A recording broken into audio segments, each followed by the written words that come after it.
Recording is on. There we go. Fantastic. Well, I hope everybody's doing well. Let me share my desktop here. Cool. Very good. And welcome to our June virtual meeting. Got a fun lineup. Got some good stuff to share with all of you tonight. So let's get into it, shall we? So as always, everybody got connected, kind of did some networking, told some good dad jokes or bad dad jokes, depending on how you like them. If you didn't get to hear them because you weren't here live, well, that's the benefit of showing up live, is to hear my awesome jokes. I'm going to do some opening announcements, review some things we've got coming up with regards to the chapter.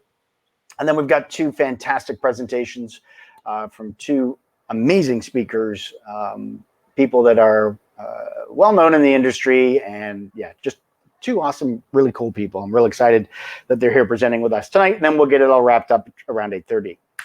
All right, first of all, I got to thank 8x8 providing us the platform that we've got, and to Andy, who unfortunately, I don't think Andy's on tonight. I haven't seen him, but he's been working with us a lot with regards to this, and appreciative of the support they give us. And then, of course, we have the support from the other sponsors that we've had. We haven't collected any sponsorship dues, but these are organizations that have helped us, especially folks in the local community that we have here in Central Florida. Specifically, and I know he's on, Mr. Ron Frechette from Gold Sky. Real excited. He's finally showed back up. And of course, man who's no stranger to the chapter, Mr. Bob Henderson, who runs ISG, Intelligence Services Group. So we're thankful to them. And Fortress is local as well. And real appreciative of their support overall, and looking to get some more support as we go on for the next year, as we hopefully start transitioning back to in-person events. So if you've never been here to one of our meetings before, I think when I went through the names, it looked like everybody recognized pretty well almost all the names. But if you've never been to one of our meetings, pretty well everything that we do with our meetings surrounds Connect, Educate, Inspire, Secure, the foundation of the chapters that we have from ISC Squared. Real quick, if you've never had the chance to meet us in real life, and we've only been doing this virtually, well, I'm James McQuiggan, chapter president. I know Walter Spielman's on the line. He's on the call tonight.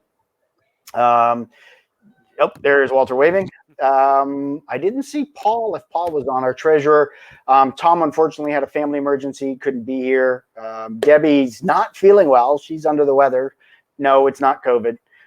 She's just got a really bad sore throat, so she's staying at home. I don't know if I didn't see Amy on. I know Christopher's not on because Christopher teaches on Monday nights. So, I guess it's just you and me, Walter, running the show tonight. There we go. That's what it looks like. Hey, there we go. Good to go. But pretty well, this is the board that supports you in all the different aspects to, bring events and the sort to everybody. All right, let's talk about some upcoming events. So next month, we're going back live. We're doing this in person. Had enough of this pandemic crap, but ECPI has informed us that they are doing group events again. No masks, no social distancing. If you want to wear a mask, you're welcome to. It's completely up to you, but masks are not required. We are going to have dinner. We're kind of going back to the old way. So Monday, July 26th, which is the last Monday of the month. It's not the fourth one. It's the last Monday in July. We will do an event. We will have, right now we've got our first speaker lined up. I'm working on a second one, but Ian Meyer is going to come and present to us. I had a chat with him earlier today, and the title of his presentation is Phishing Exercises to Test Controls Instead of People. So it's an interesting presentation. We were chatting about it today, and I'm excited that he's going to come present it to us for the chapter. So, heck, hello. Gotta hate it when that cough kicks up. So we will be back live now. For those folks, before the questions start coming in, where are we going to still film it? Are we going to still stream it? We are going to pretty well try our best. I have photography and camera gear. We got some webcams, video cameras.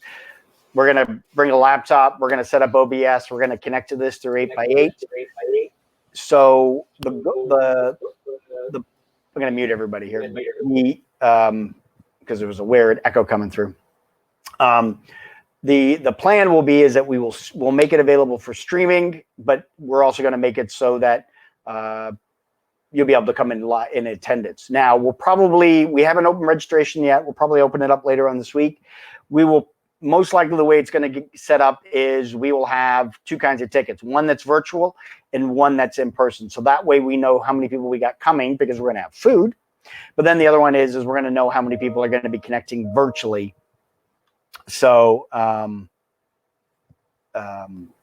so that way we can cater to folks that don't want to be around people, which is completely normal. I know our industry, but at the same time, if people want to get together, and we'll be at ECPI University for the big group event, and then we'll stream it and we'll take a shot. If we have a problem with the streaming, the internet connection is not stable or whatever we run into, we will record it and make it available so folks can still watch it and try and get, CPEs out of it. So,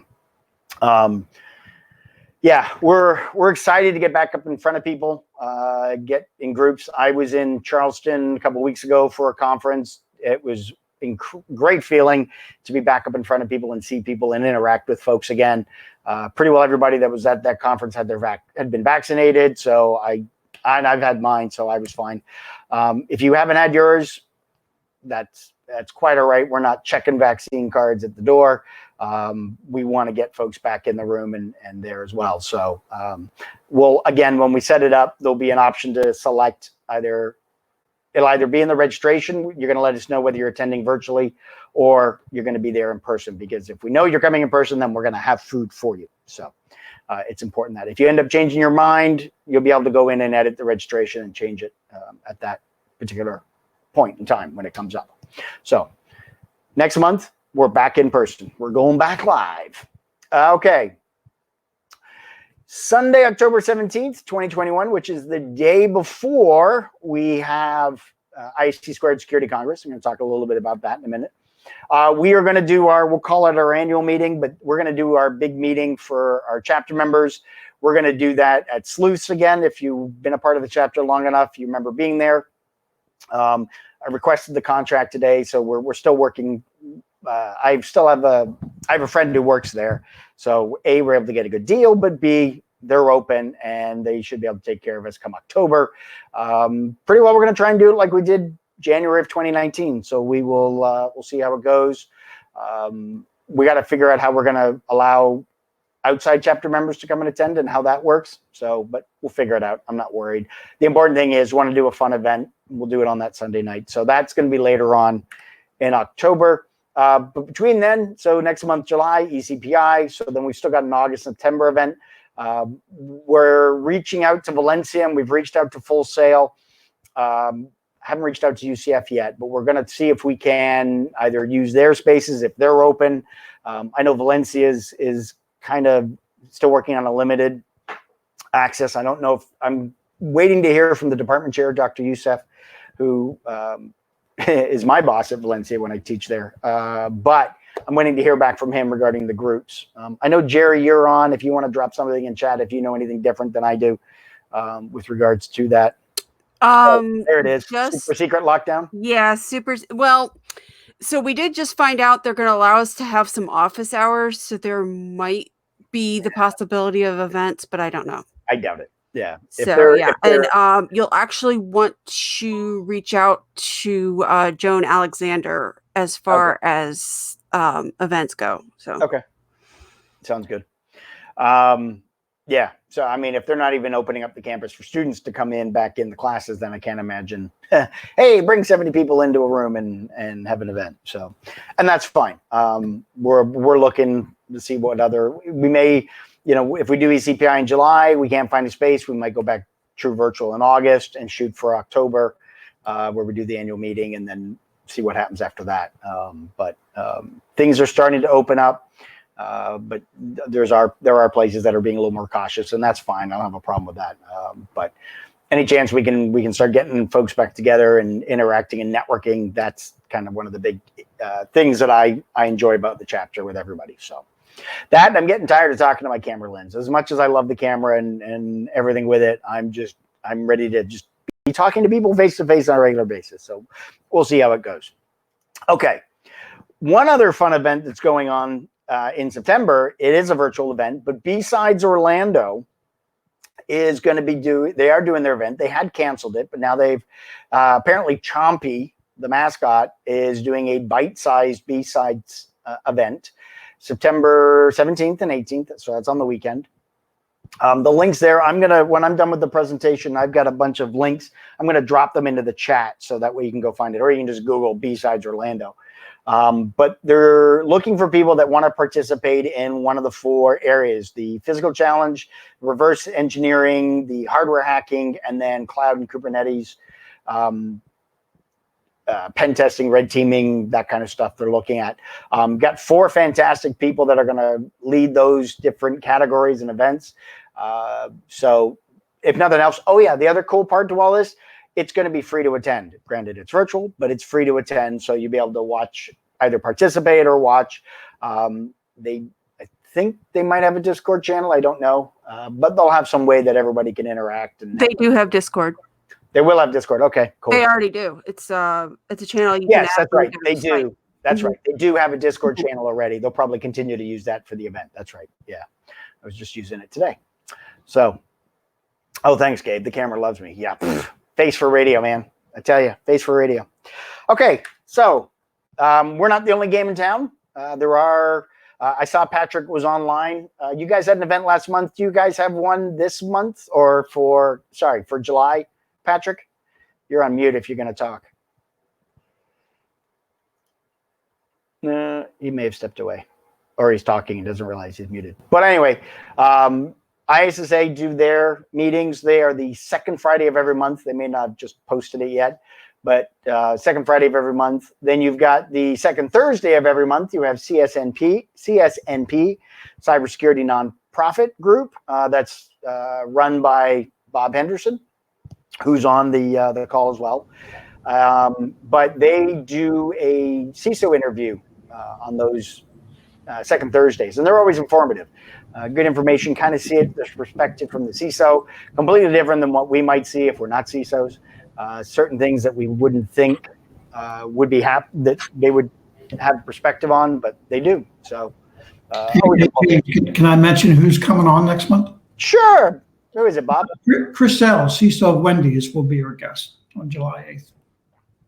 The CISO for Wendy's. Yep, Wendy's. Cool. That'll be interesting. They own Tim Hortons, which is the coffee place up in Canada.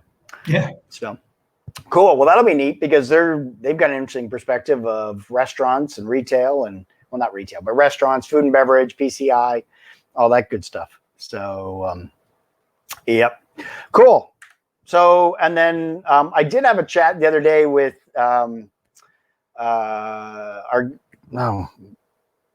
the name's escaping me now. Holy cow, I can't believe it. Anyway, but ISACA is kind of trying to figure things out. They're still not sure what they're doing because they like doing their big education events. So hopefully we will start hearing from them soon. Let's see. Chapter membership info. So we're sitting around 220 folks. So again, we've been, interestingly enough, we're kind of holding steady. It decreases slightly. We got folks that aren't renewing, either they aren't enjoying the format, but we've been getting a lot of new members as well, which is great. So if you're new to the chapter and you're on here today, thank you very much for joining and for being here. Real excited to have you a part of the chapter. And hopefully once we get back into real life events, get more out of the chapter as well. So some folks alluded to it or mentioned it in the chat. ISC Squared sent out their mailers. Holy cow. I texted Jada. I gotta respond.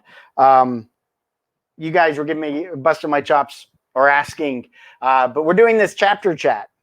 This is a new webinar series put on by ISC Squared, focusing around members and chapters, chapter leaders, chapter members, and even if you're not part of either one, just to kind of learn about things that go on in the chapters and best practices and things you gain from it and so forth. Myself and James Packer are kind of on the steering committee for this, and so I volunteered. I said, yeah, I'll do it, to do the first one. I figure, set my mark. So I will be doing the first one, talking about chapter foundations, and I'm talking about the foundations of our chapters: the connect, educate, inspire, and secure, the importance of them, ways that you can utilize those 4 aspects within the chapters. Going to be informative, going to talk about my experiences with chapters. I'm going to talk about how amazing the Central Florida chapter is, the award-winning Central Florida chapter that you are all a part of. So fun little fact about chapters. I visited a couple of them over the last couple of weeks. Because we're all virtual, I decided, let's start visiting some of these other chapters around the place. So I went to the South Phoenix one. They had about 17 people total on their virtual meeting. One was the presenter and 5 of them were board members. And so you do the math, you got about 11 people that were the members in attendance. I went to the London chapter meeting and they had about 30 people. I went to the New Jersey meeting and they had about 45 people. I'm looking here, we're sitting at 44. And I know on our regular meetings, we've had 40 to 50 people in attendance. So I look at their meetings and kind of get some ideas, inspiration, what we can do in our meetings if we end up staying virtual. But it was just interesting to go to the different meetings and see certain styles, certain things that the other chapter leaders are doing and the members are involved with that are similar to ours. So it was kind of cool. Somebody had asked, how was the registration going? I texted Jada Shriver, who is she's in charge of the chapter program for ISC Squared. And I said, hey, can you get me numbers? I'm really curious. Anyway, the number, she just texted me back the number. 3,085 people have registered so far. That means I'll have about 30 in attendance. That's pretty shocking. That's incredible. So I'm now the pressure's on. So I got to make a really good presentation. So, but that's cool. That's good to see. So anyway, chapter chat, you can register. I'll drop the link in the chat in a little bit. It'll be July 7th. It'll be live and I'll be taking questions as well. And that'll be from 11 a.m. to 12 p.m. EST. So I'm excited to kick that off and to do that. So, okay. ISC Squared Security Congress, that's coming up as well. October 18th to the 20th at the Hyatt Regency. That's the old Peabody. For those folks that have been here in Central Florida long enough, you know that that's the old Peabody Hotel, but it's the one down next to the conference center. There are the rates there. All the emails went out letting people know whether your talk was accepted if you submitted. Mine didn't, unfortunately. But as they said, they had 480 some odd submissions and they only took 120, but they didn't take mine. So fine, be that way. But anyway, hopefully I'll be down there, but certainly worth attending with all the information. I know this is a big question. Everybody always asks me, and we've gotten a couple emails and people love to volunteer. And I think that's just incredible. And it's great that everybody wants to be able to volunteer and help out at the Congress. But I know the real reason is just so you guys can get a free ticket and go see the sessions and, do your 8 hours or whatever it is. Or you're like Walter and you're one of the ambassadors and you work the whole time and you just love it because it is so much fun. We don't know about volunteers yet because it's a hybrid event and there won't be as many sessions. They won't need as many volunteers. So we're kind of in a limbo right now. I've reached out to Beth. She's checking. Once we have some information, we will let you all know because they know that Central Florida's got, the best volunteers they can get, money can buy, right? So there you go. Cool. All right, that's it. I'm done talking. I'm going to drop the links in, but I'm real excited for both of these speakers here today. Both of these folks I've met actually through InfoSec World over the years and years ago. Gabriel, who is the Chief Innovation Officer at Spirion. I think it's some fancy word for he's in charge of all the products. In charge of all the products with regards to what Spirion offers, but I'll let him explain his presentation because I've got to bring up his presentation here. But he also is a co-host for a podcast called Privacy Please podcast. I left out the word please in there. Sorry about that, Gabe. That's all right. But a great podcast. If you're into privacy or wanting to learn more about privacy, the guests they get on there are top notch, fantastic guests. providing a lot of great information when it comes into cybersecurity, but also really into the privacy aspects around data. Definitely check it out. They've had me on twice, so that's why I know it's really good. But no, in all seriousness, I'm really excited Gabe's here. He's got a wealth of knowledge, experience. You got to be in this 20, 30 years like me, right? It's 20 years. 20 years. Yeah.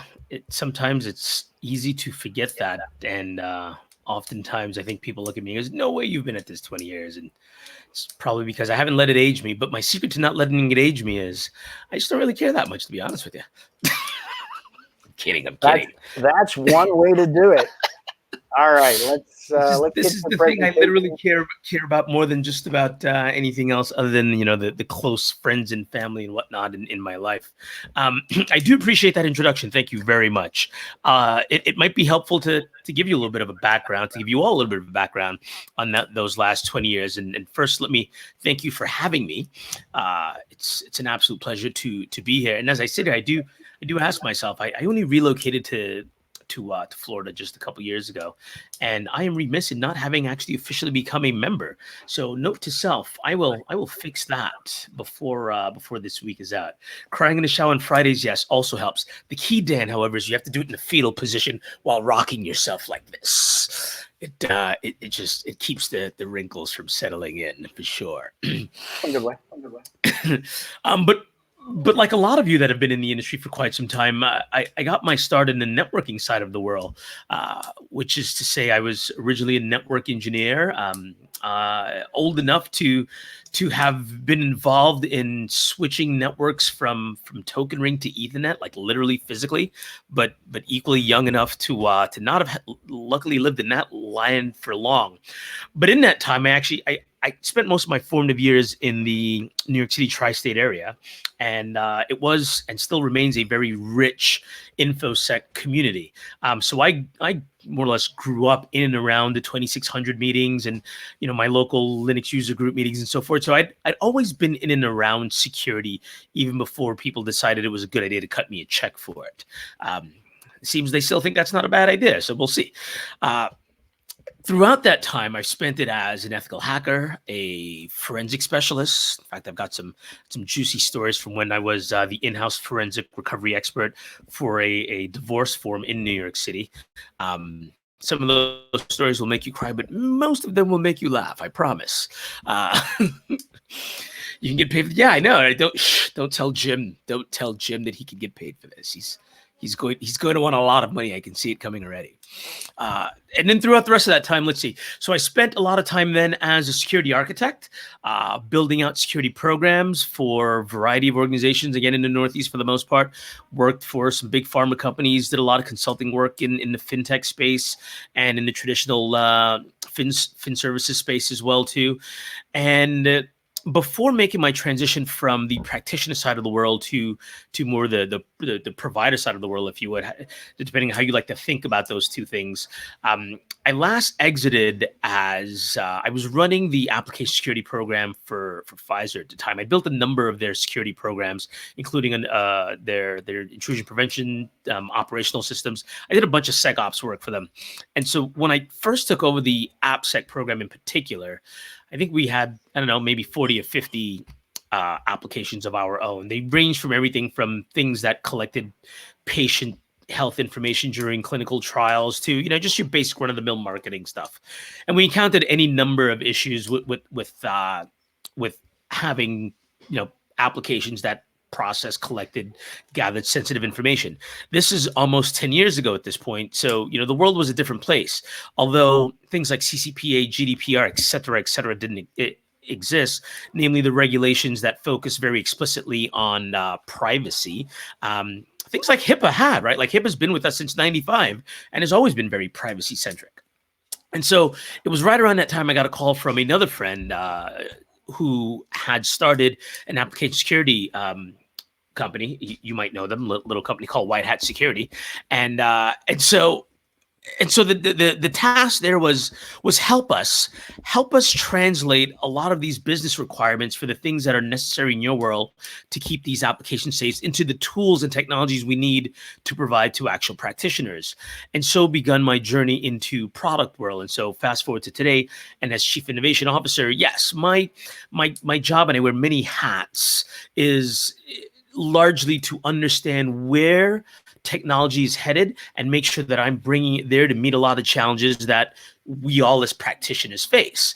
And so I gave that rather long, lengthy opening to my background so that we can kind of set up today's talk. As I mentioned, it's going to be a little dense, a little chunky, protein packed, if you would, as someone in one of my circles likes to say. And so that podcast that James also mentioned, Privacy Please, what we discuss in that show is that intersection of data security and data privacy. So let's go to the next slide. And I think as we sit here today, most people have started to kind of get a grip on, what is data privacy versus data security. But you know what? I mentioned I like to keep these things interactive. So either if someone wants to unmute and answer that question or type it in chat, when you think about the difference between data security and data privacy, what comes to mind? I'll pick on someone. I will. I'll just pick a random 2 letters on the screen, like CS, for example. What? And just go for it. I just know who that is. That's all. That's why I was laughing. Carl, no? No one? No one wants to volunteer. What is data? What's the difference between data privacy and data security? I would say I'll fall on the sword here, but I would say that data security. Wait, hold on. I heard someone on mute. Nope. All right, never mind. It's all yours. Go for it, James. Well, personal data versus malware. Ryan popped in personal data versus malware. And I was going to say that data security is all about securing it, keeping it confidential, keeping the data, the integrity of the data, applying the triad, keeping it available. That's data security. Privacy is kind of more focused on the keeping it out of the hands of unauthorized people, making sure that only the necessary applications and people that need to see it can see it. So it kind of pulls a little more into that confidentiality aspect. So security could be the IA, and then privacy is the confidentiality part. That would kind of be. That is one very good way of describing it. And what you alluded to there was that there is an overlap, right? Like there very much is. In the triad, confidentiality does very much allude to privacy. The way that NIST explicitly describes it, and I like to use their language, not just because in NIST, but I think they did a very good job of just surmising it, is data security is concerned with the risks that arise from unauthorized access to data. And data privacy is concerned with the risks from authorized access to data, right? So there's a lot of inherent risks to you are allowed to have access to the data, but that may not necessarily mean that you are allowed to do certain things with that data. You may not be allowed to share that data. You may not be allowed to share that data with certain people. These new regulations have made it such that you explicitly now, as the owner of that, protection versus exposure, also a good way to kind of slice that. So a lot of the new regulations do explicitly call for more data privacy practices versus just data security practices. So not just thou shalt make sure that passwords are salted and hashed and encrypted, etc., but thou shalt not allow Gabe Gumbs' information to be made available to folks that he doesn't want to. So again, I referenced HIPAA much earlier, and HIPAA's always had this notion, right? So you have that P in HIPAA, the Portability Act, is where a lot of the privacy practices came in. One has to be able to take their data and go with it anywhere, but you have to, as the patient, you have to authorize that portability, right? Like you own your own healthcare data is one of the core underlying concepts of that. And so in the data protection world, we think about that intersection of cybersecurity and data privacy. What I wanted to talk about today was privacy engineering. I want to take it to the more practical level. So if what we're talking about is how you protect it versus how you keep it private, well, how do you do that? And so today we're going to get into what privacy engineering is.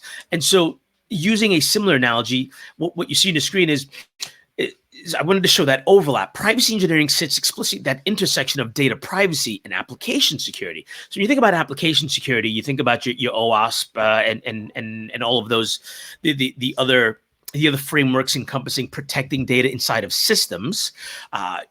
Then you think about the keeping that information equally out of it into only the right hands. And in the middle of those two things is privacy engineering.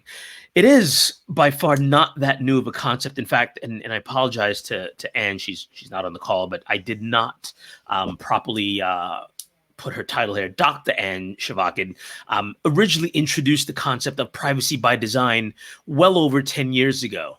And what she began laying out for technology professionals was how we as engineers build systems and what are the tools, methodology, and techniques we need to ensure that systems provide these acceptable levels of privacy throughout the entire engineering process. So if you've been in and around application security, we think about that as in a continuum also, right? We think about from the first time you sit down and you start discussing what is this application going to do, you start to think about where you may introduce vulnerabilities into the design of the system that might break it, right?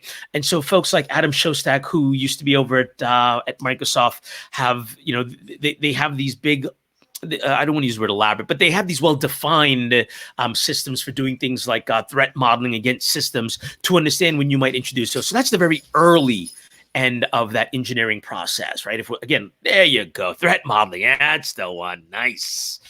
I swear I did not set that up. But something tells me any topic I take, James can pull a book off the shelf and just hold it up anyway. There it is. That's right. It's another classic. I love Tribe of Hackers. None but the cool folks in that one. And so we're going to talk a bit about privacy engineering today and where it sits at that intersection of application security and data privacy. Next slide, please. So we've touched on this one already. Data privacy, that covers the use and the management of confidential and personal information. And data protection is about the safeguards. Those two are you can't have data privacy without data security. Make no mistake about it. You can, however, have data security without data privacy, which is to say, a very simplistic example of that is you could encrypt your data and it would be secure. But if you allowed James access and myself access and everyone inside your company access to all of the health records, you would have violated the privacy principles involved in again, legislation just like HIPAA, for example. But let's pretend none of those things existed and we were just this, great moral panacea. You still would want to make sure not everyone just simply had access to that data. So could you protect it without keeping it private? You absolutely can. Can you keep it private without protecting it? You absolutely cannot. And that's why these two things are so very much intertwined. Next slide. And I'll pause again for questions or comments or anything at all. I much prefer when these are more dialogues than straight up monologues, but I'm happy to keep yammering on too. So not to kind of take away from the flow of your presentation, one of the more enjoyable experiences, I think I'll phrase it that way, when it comes to explaining this to executives, because we always have a fun time explaining security concepts to C-suite. How is the privacy, data privacy, privacy security, how does that get explained? Do you find the same battles you're fighting that a CISO would be fighting, trying to get them to explain it, trying to get them to understand it? So one of the benefits to trying to get folks to understand privacy is, as human beings, we kind of innately get it. Like we innately get physical security also, but everyone doesn't kind of get digital security. And so you have to use a lot of analogies. Almost everyone understands privacy, like just kind of innately, right? Like I don't want everyone to know all the things about me. And it's not whether or not I have something to hide. They're just some things that I want to be just mine. It's why we have locks and curtains, etc. It's not because I'm running a meth factory back here. It's because I don't necessarily want you to know about, all of my many oddities and the fact that maybe I like to, slide around the floor like, what's his face? And in the movie in the 80s. Yeah, that analogy broke down fast. But you get my point, though. I don't tend to find the same challenges with explaining it to C-suites, largely because, again, privacy's been with us for so long, and even privacy regulation, when you do things like explain like HIPAA, it's like, well, duh, that makes perfect sense. So we don't have some of those same challenges. Where we have challenges in explaining is, well, if we're already protecting the data, aren't we also keeping it private? And oftentimes the answer to that is, well, I don't know. We should talk about how you are actually protecting the data. What are the controls you have in place from a security perspective? Some of them will most certainly have also some residual privacy outcomes, but they won't all. The notion of least privilege certainly allows us to get to privacy, but not always. So we'll get to that. So Ryan asks, do you think tagging and encryption like MIP will be essential for this effort? I think all the things will be essential for this effort. I think tagging, well, so if you're not familiar with what Spirion does, and I promise Ryan's not a plant, tagging is at the core of what one of our technologies do. There you go, Tom Cruise in Risky Business. Thank you, Avi. Anyone who knows me well enough will know that I actually don't watch a lot of movies, but I know just enough to get myself into that kind of trouble. Tagging and encryption necessary. But as I mentioned before, if you encrypt it, that's one form of protecting it. But would you have made it private? What if, for example, you are the University of Central Florida, and in 2020, you needed to share student data with the U.S. government, Department of Health and Human Services, because it was a census year. If you simply sent that information over an encrypted channel, let's say you just, you sent it from your system to their system. You may have used TLS over the wire. It was encrypted. You may have even encrypted the actual payload as well, too, so that the actual data was encrypted on the other end. But you should have removed identifying information about the students themselves. You only needed to have sent anonymized data about an individual. So you still could have violated that privacy. And so encryption would not have solved for that. There are different types of encryptions that may have, and we'll talk about that later, like homomorphic encryption. And we'll get into that as a form of encryption that does actually allow us to preserve the privacy of data. But encryption by itself doesn't. Tagging by itself also doesn't. What tagging allows us to do is it allows all of our other peripheral systems to understand what data it's working with and what actions it may and may not need to take. So tagging is a very necessary thing as we move into this world where not just automation, but orchestration is necessary for scaling out all of our activities. This becomes necessary also.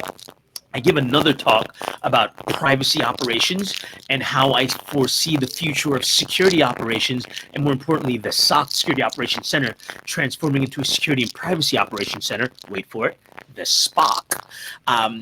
There's a need for all of these things to continuously be intertwined. My audio is a little chime. Is that better? Maybe if I get a little closer to the microphone. Yeah, my signal is pretty strong. I'm not sure what's pulling that off. Yeah, it sounds choppy, like it's love the Spock. There you go. There you go.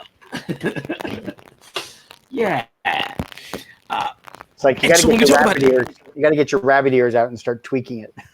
That's right. And the reason why I also believe the SPOC is necessary, that Security and Privacy Operations Center, and why this ties directly with things like tagging. There is no universe where we're going to be able to hire enough privacy professionals to also help us in the operationalizing of the things that we're going to talk about here today, and all the many challenges that has already arisen with protecting the privacy of data.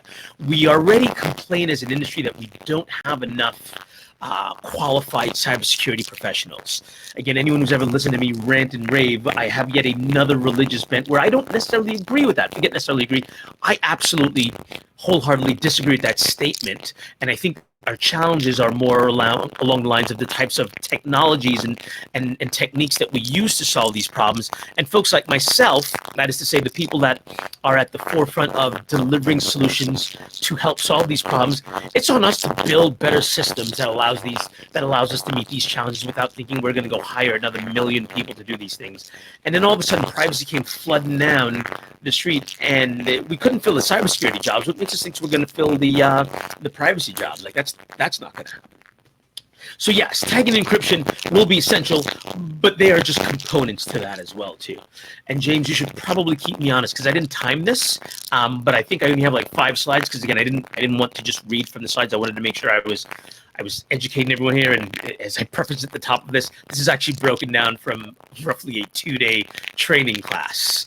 Yeah, no, you're good on time. You're probably about another 20 minutes or so. But your audio is still kind of choppy, even though the stream's good. I don't know if the mic needs to be reset or. You know what? Let's do. I'm afraid to pull anything live and then really have it go haywire. So I'll just keep going then. So your follow-up question, Ryan, is when do you think people have control of the data?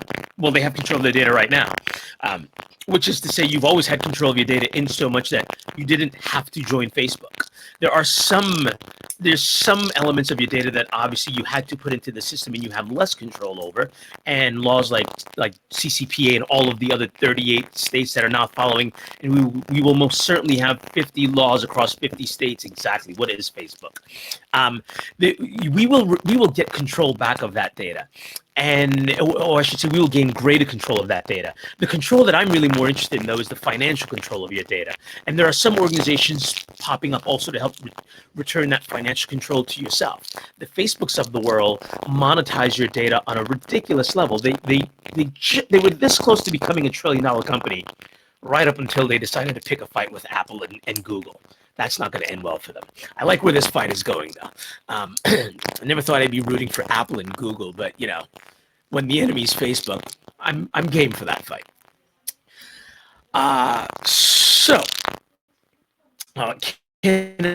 How much control should an individual have over their own personal data? All the control is the answer. Literally, you should be able to control all of your data. You should want to have that control for the following reason. One of the primary reasons why GDPR exists wasn't just because of the original incident in Spain where that gentleman wanted to remove information about him from the internet. A lot of what got placed in there was driven by Germany, the strongest, most richest nation in the EU. And they have long since World War II taken a stance at the government level, at the federal level, at the Bundestag level, that there's certain data that they simply would no longer collect. Things about your religion, for example, your race. They obviously went through a very, very, very dark time in their history. And one of the lessons they learned from that is if we collect and aggregate that type of data, it can be misused. So it's not, so they don't collect zero of it, but they are very, very, very strict with how it's collected and how it's used. I think it should be like an NFT where I get it cut every time it's sold. You're absolutely right, Ryan. And I'll also provide some links, maybe not at the end, but I'll as a follow-up. There are some platforms out there that will literally allow you to do that. You can sign up for them, and they will allow you to control your data. And if someone else wants to leverage your data for advertising purposes, etc., you get a cut back of that. These things are very much in their infancy, but they are up and coming. So, what about transactions where you have to share data when you have no idea what process the receiver follows, etc.? A recent rental loan guarantee. Well, Carl, that's what legislation like CCP and all of the other state ones are addressing. They are very much addressing the how there is this notion of consent of use and the original consent. And so when you originally consent to give your information, for example, to Amazon to send a package to you, they're only allowed to use that data for the purpose of fulfilling that transaction. Anything thereafter, you have to now opt into and consent to. So that's what these types of legislations are literally designed for. And yes, Avi, that's an excellent book to read. It really does get at the heart of why some of these privacy challenges exist. So I'm opening today's talk with privacy attacks and why, because I think it's also helpful for folks to understand what the consequences are of not protecting their privacy in systems. And we've spent the better part of 20 years ad nauseum talking about things like SQL injection and no-ops sleds and you name it, every vulnerability and attack type you can think of, and malware and ransomware. But we don't talk a lot about privacy attacks. They don't get a lot of attention. But make no mistake about it, an SQL injection certainly is the single largest cause of privacy violations over the last 20 years when you think about it. Like how much data has been exfiltrated and leaked through an SQL injection attack, and how much of that data was very much personal private information, right? PII, etc. A lot of it. But there are other types of privacy attacks that are rather prevalent and common. Re-identification and de-anonymization attacks. A very good example of this, and folks should go look this one up. Some researchers published a paper, I don't know, it's got to be more than 5 years ago at this point. They were able to take data from one of the movie rating websites and compare that with Netflix's what they thought was de-anonymized data that they released about movies and things that people liked, and they were able to re-identify the individuals by taking those two publicly available data sets and putting them back together. This is, again, not that difficult of a thing to pull off in real life. Another good example of this, an exercise that if you actually wanted to, you can try and perform on your own. You can buy debt on the public debt market. Like I can buy healthcare debt. I can also buy advertising data. I can buy large quantities of all of these different de-anonymized data sets and start to re-aggregate them. And I start to paint these very clear pictures of who someone might be. Because within any given zip code, depending on how that information was de-anonymized, yeah, there's a lot of inference types of attacks that I can do in those things too, right? So for example, if I happen to live, let's say I work at 200 Central Avenue, to where I work. And in that building, I gave you a data set and I said there are 50 men in that building that are between the ages of 30 and 40.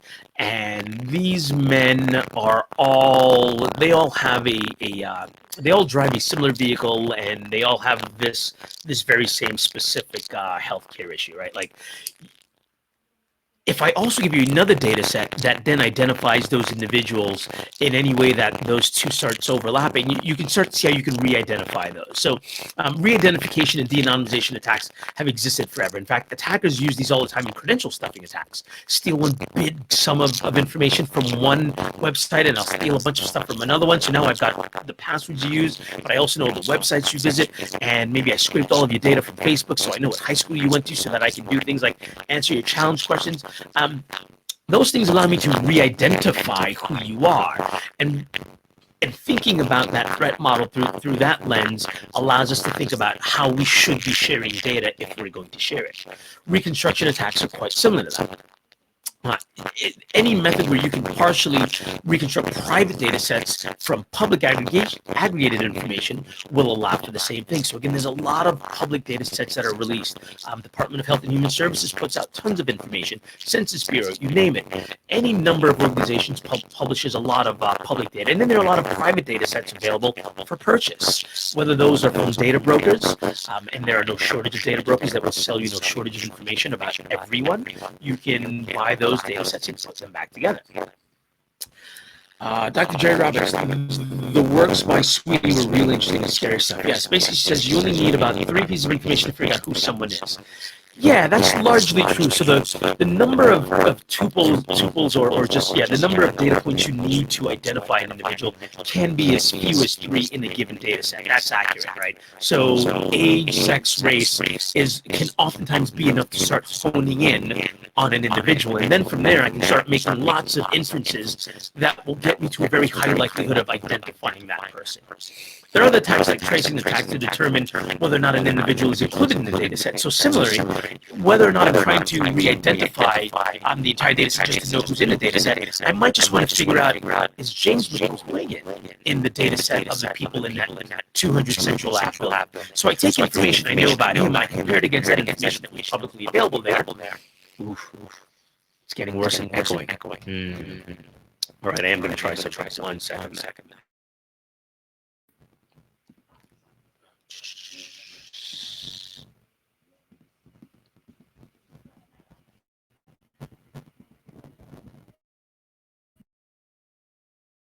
How about now? Is that better? Much better. So we'll go ahead and ditch the expensive webcam equipment because I think that was getting in the way somehow. Maybe it's the 8x8 platform, way better. All right, apologies for the first 30 minutes of sounding absolutely awful. I promise I'll do it all over again live. I will. I was about to say, can you start over again? Yes. Well, kidding aside, we may want to conduct a full-on 2-day session for the chapter one of these days. That wouldn't be a bad thing either. So let's keep pushing. Yes.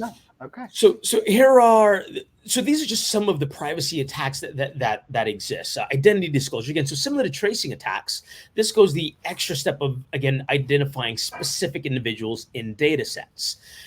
And these are just some of the very high-level attacks that I find are very easy. Again, James, to your point, when trying to explain to C-level folks, such as myself even, what the challenges with privacy protection is versus just data protection, and why we need to do more than just encrypt, because encrypting won't stop someone from being able to re-identify someone in a data set simply because, well, I have the data. And if I'm allowed to have the data and I'm allowed to decrypt it, then I can do those things where I may just want to share an anonymized version of that. The Future of Privacy Forum has an excellent visual guide to de-identification that breaks down all of the different ways, well, all of the high-level ways that information can be anonymized, de-identified, and or otherwise masked, etc., to meet different varying levels, pseudonymized, meet different levels of protecting privacy. And they all have different thresholds. They all serve different purposes, and they're not all the same. So, de-anonymizing a data set is not the same as obviously simply masking it and or pseudonymizing it as well too. And then there's other reasons why you might want to use different techniques. There are instances where you need to retain the statistical relevance of a data set. So for example, in the Health and Human Healthcare Services one, in 2020 was a perfect year for this example. We needed to share a lot of health information regarding the pandemic. So we needed to retain the statistical information in that data set. So we needed to know how many people were between certain ages and how many people had certain medical conditions, but we needed to not identify them. So there's different ways that you can share that information through things like differential privacy that will allow you to retain the statistical relevance of the data set without identifying individuals in the data set. That's going to be in our 201 or 301 course, so I won't go too far down that line, but just to give you an idea of kind of how these things start coming out in the real world. Next slide, please. Oh, and by the way, I should have prefaced all of this with, I'll do it to you anyway, James. Go all the way back to the, second slide. There's a link at the bottom of this slide here. There's a GitHub repo. Yep. In fact, I'll just go grab the GitHub repo. Here's the link, and I'll put it in chat. So I created this repo. Don't go now, because you're supposed to be watching my beautiful face and listen to my sultry voice. So don't click that link now. I created this link actually last weekend to aggregate a bunch of information that I had been researching over the years to help folks understand kind of how privacy engineering comes together. And it was in response to a post by a friend and a colleague in the industry, and she asked the following question. She asked, were there any resources to help folks build applications, ethically and with privacy in mind? And my first response was, well, we shouldn't be trying to build applications ethically because we all have different ethics. Like if you're an atheist and I'm a Buddhist, I might think about ethics differently. If you are a conservative Christian and again, I'm an atheist, we might approach how we build that application differently. And so what we really want to do is we want to build towards the same set of privacy engineering standards, not towards some ethical standards, right? And so I started putting together that repository of resources for that. So a lot of what went into developing this content and the training is based on all of the resources in that GitHub link that you're not clicking right now, right? Because you didn't. All right, so defensive techniques. So what do we do to defend ourselves against privacy attacks? Again, there's a lot that goes into this, and I touched on a couple of things such as differential privacy, et cetera, and where you might want to apply that to databases so that you can share statistical information about the database without giving away information about it. One of the places where we want to start is very much with privacy threat modeling. So again, if we think about engineering privacy throughout the entire process. And again, if you have any exposure familiarity with application security, I want you to think about this the same way, or any system engineering. The second you decide you're going to build something, one of the first things you do is you sit down and you start describing and discussing the architecture of what the system is going to be. We should be doing the same thing for privacy as well too, and modeling these privacy threats. There are resources equally available to help us think about privacy threat modeling. Some of those are in that link that I gave to my GitHub repo, and some of them I've got some additional resources that we can talk about. But what you want to first do is you want to look at the systems through the lens of not just whether or not the data is secure from unauthorized access, but is it also protected against authorized misuses and abuses? And so what that might look like is, am I sharing the right data? Am I allowed to share that data? How do I have the right controls in place to make sure that I am not sharing that data? Some of those things might simply be levers where a human being actually has to, inside the system, we may want someone to physically approve the sharing of something, or it might be something far more automated where, again, back to the tagging example, I will have tagged data as being not third-party shareable. And so that if it attempts to cross the wire versus just a tag that says this is internal, private, PII, etc., now you have a tag that says how you should handle the data. And again, we want to go through the entire system and start modeling the threats against the system. What happens if I now have a stream of data that peels off some of that data over to my data science environment for some additional statistical law analysis? I am Amazon and I want to understand how others similar to Gabe purchase. Well, I should be looking at that system design and architecture and asking, should I be sending all of the exact same data to both of the same locations? I probably shouldn't. I probably should only be sending the data over to my data scientists that's necessary for them to understand how they can build new products and services for people like Gabe without them knowing who Gabe is. The data scientists do not need to know my buying and shopping habits in Amazon, I promise you.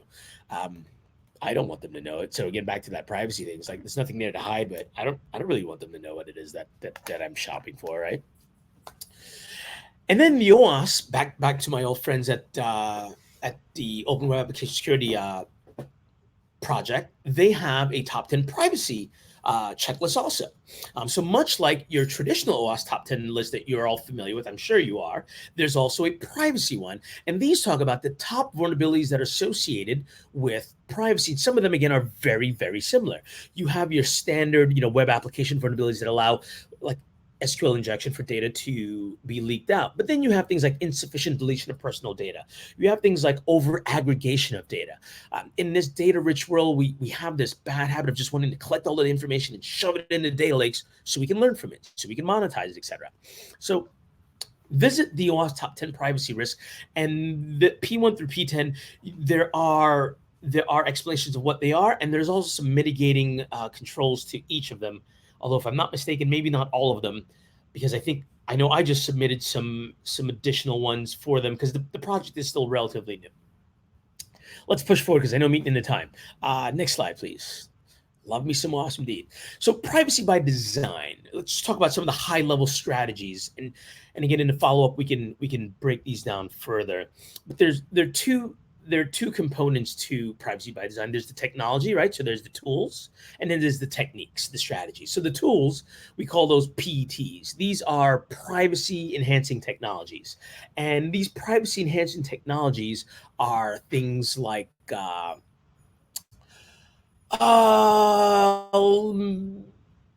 encryption.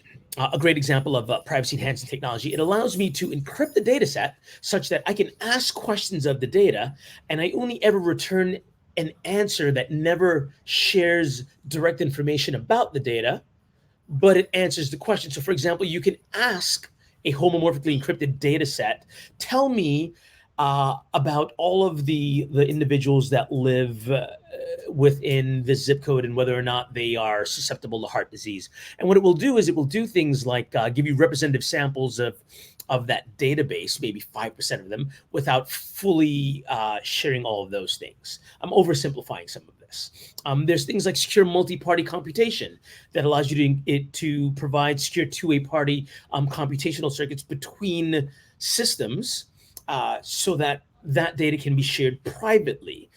There's zero knowledge proofs as well too. There's data masking, which I think most of us are quite familiar with, just simply masking the data. So there are those privacy enhancing tools, and the object of those is to protect personal data and ensure that the users of the technology and their information remains confidential. Again, if you visit that GitHub link, there's a ton of resources that will break down pets quite a bit more as well too.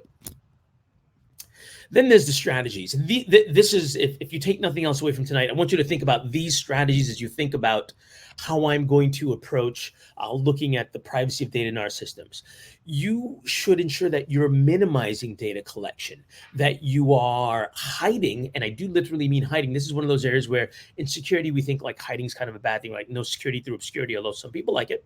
But in data privacy, hiding is a good thing. We need to make that data thoroughly unavailable. It needs to be hidden. It needs to be separate.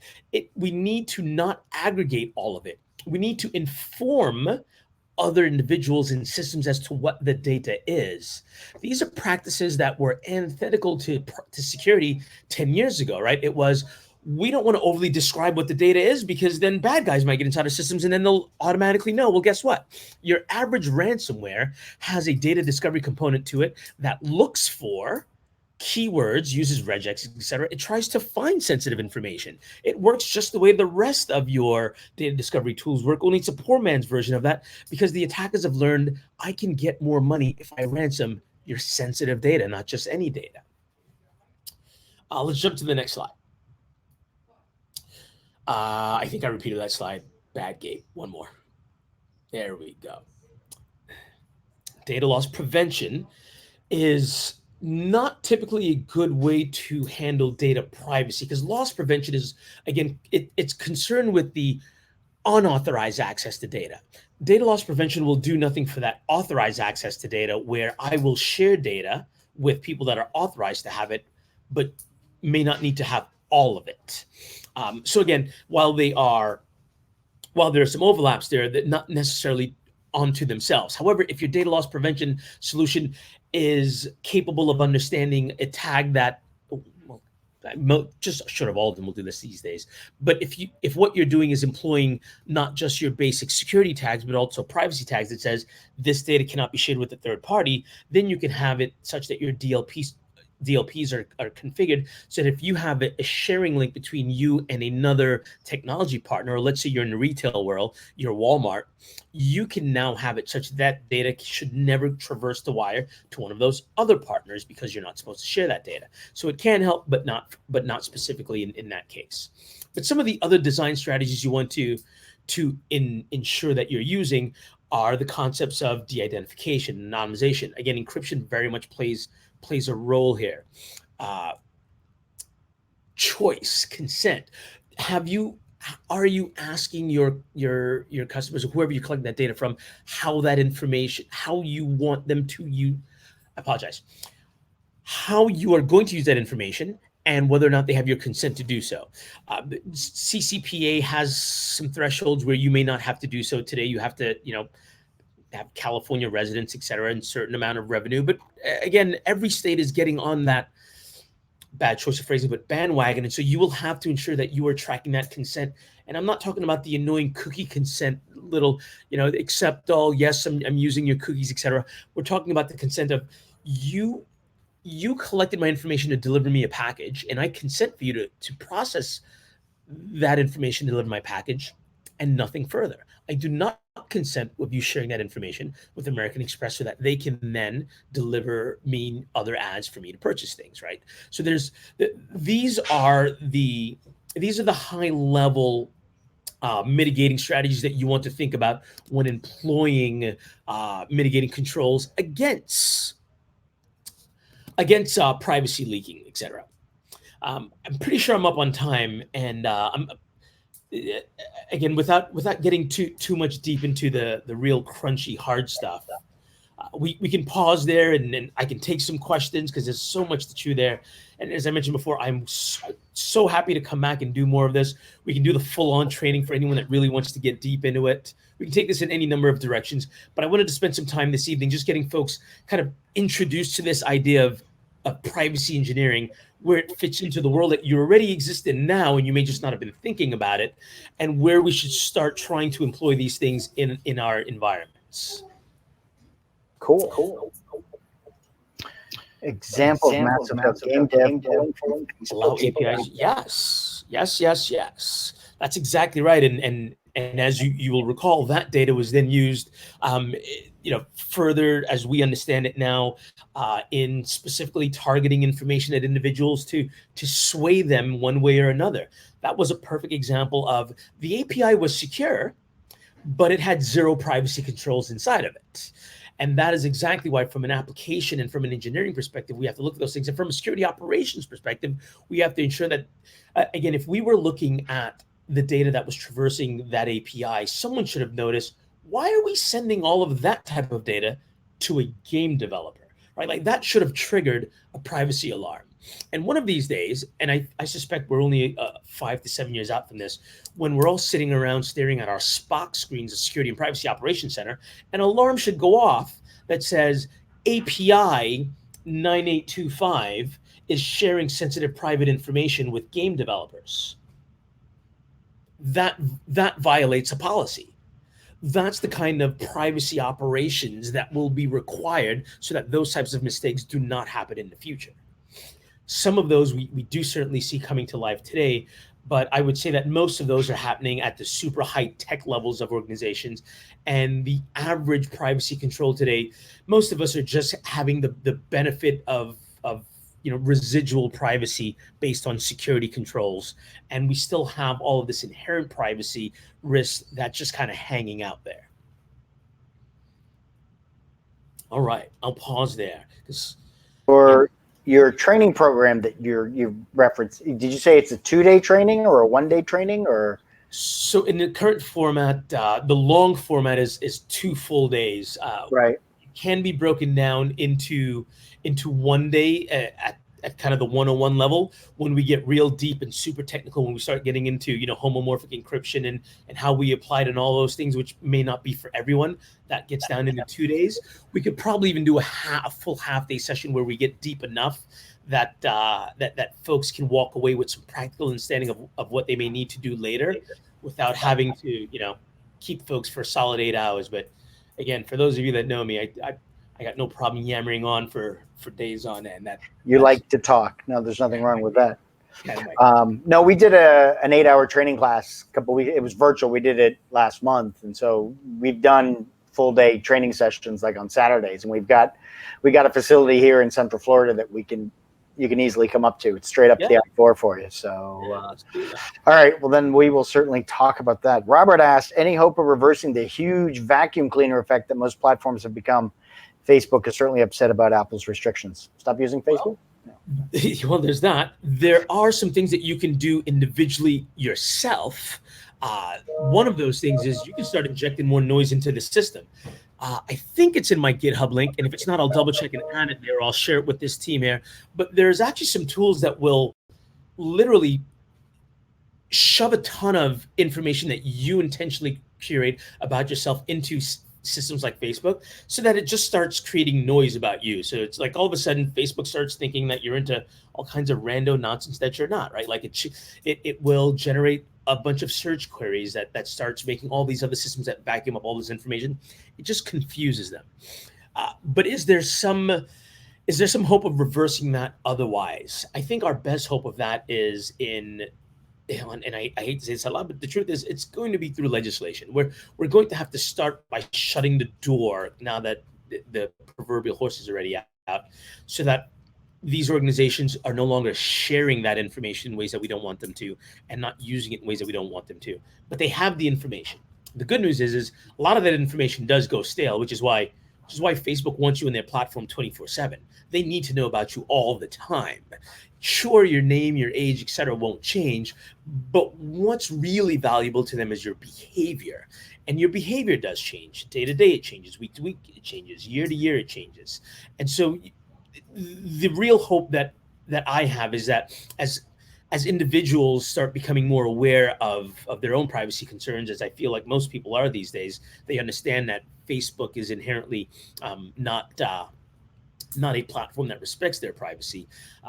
It will be incumbent on us to take that control back largely. I don't think this is an area where we can look just to legislatures and technology, but we all have a role to play in that.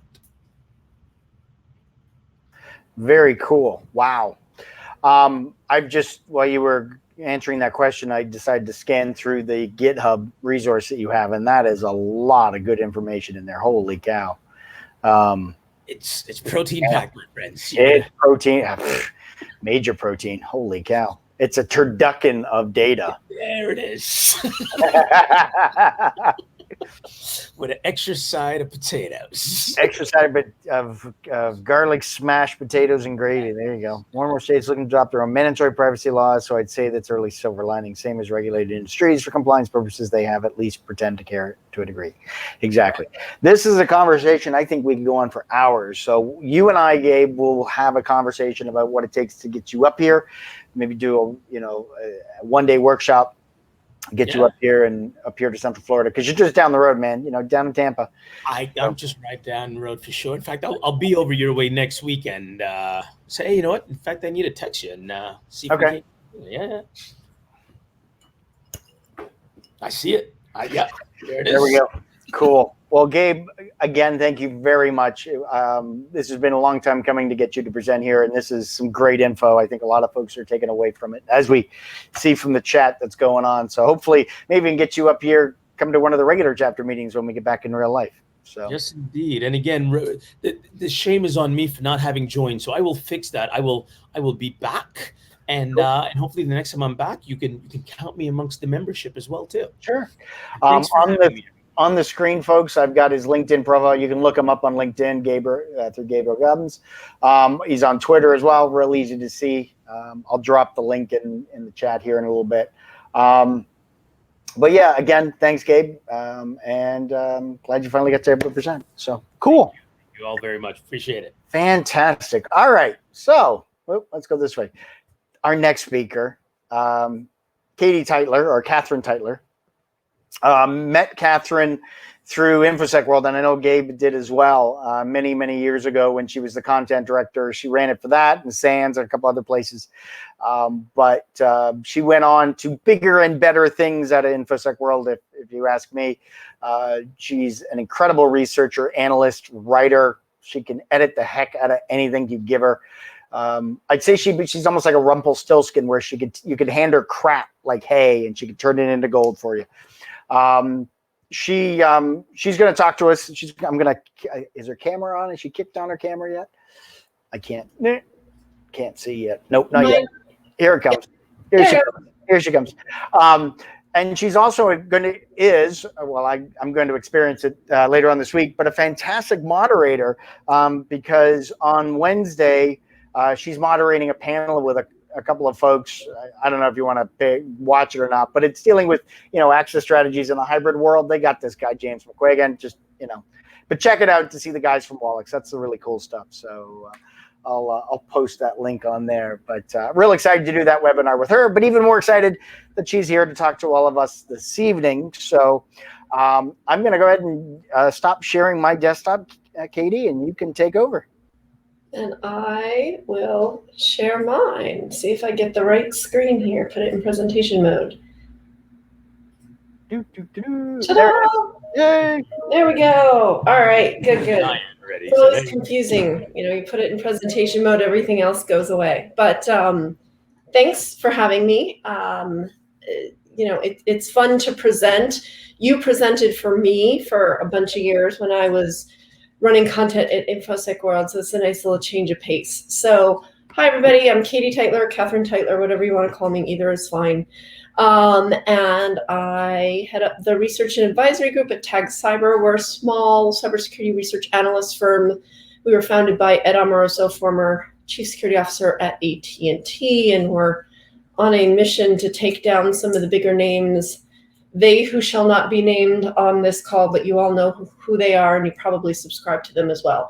So I've been there for about I don't know, 2 years, almost 2 years at this point. Worked at a bunch of companies before, including Misty when they ran InfoSec World, another research firm. I actually worked at Forrester, but in sales for a while, as well as a smattering of other companies. And James and I were thinking about what we could talk about today. And he said, well, at one point you talked about insider threat, and then you did something on privacy. Why don't you do both?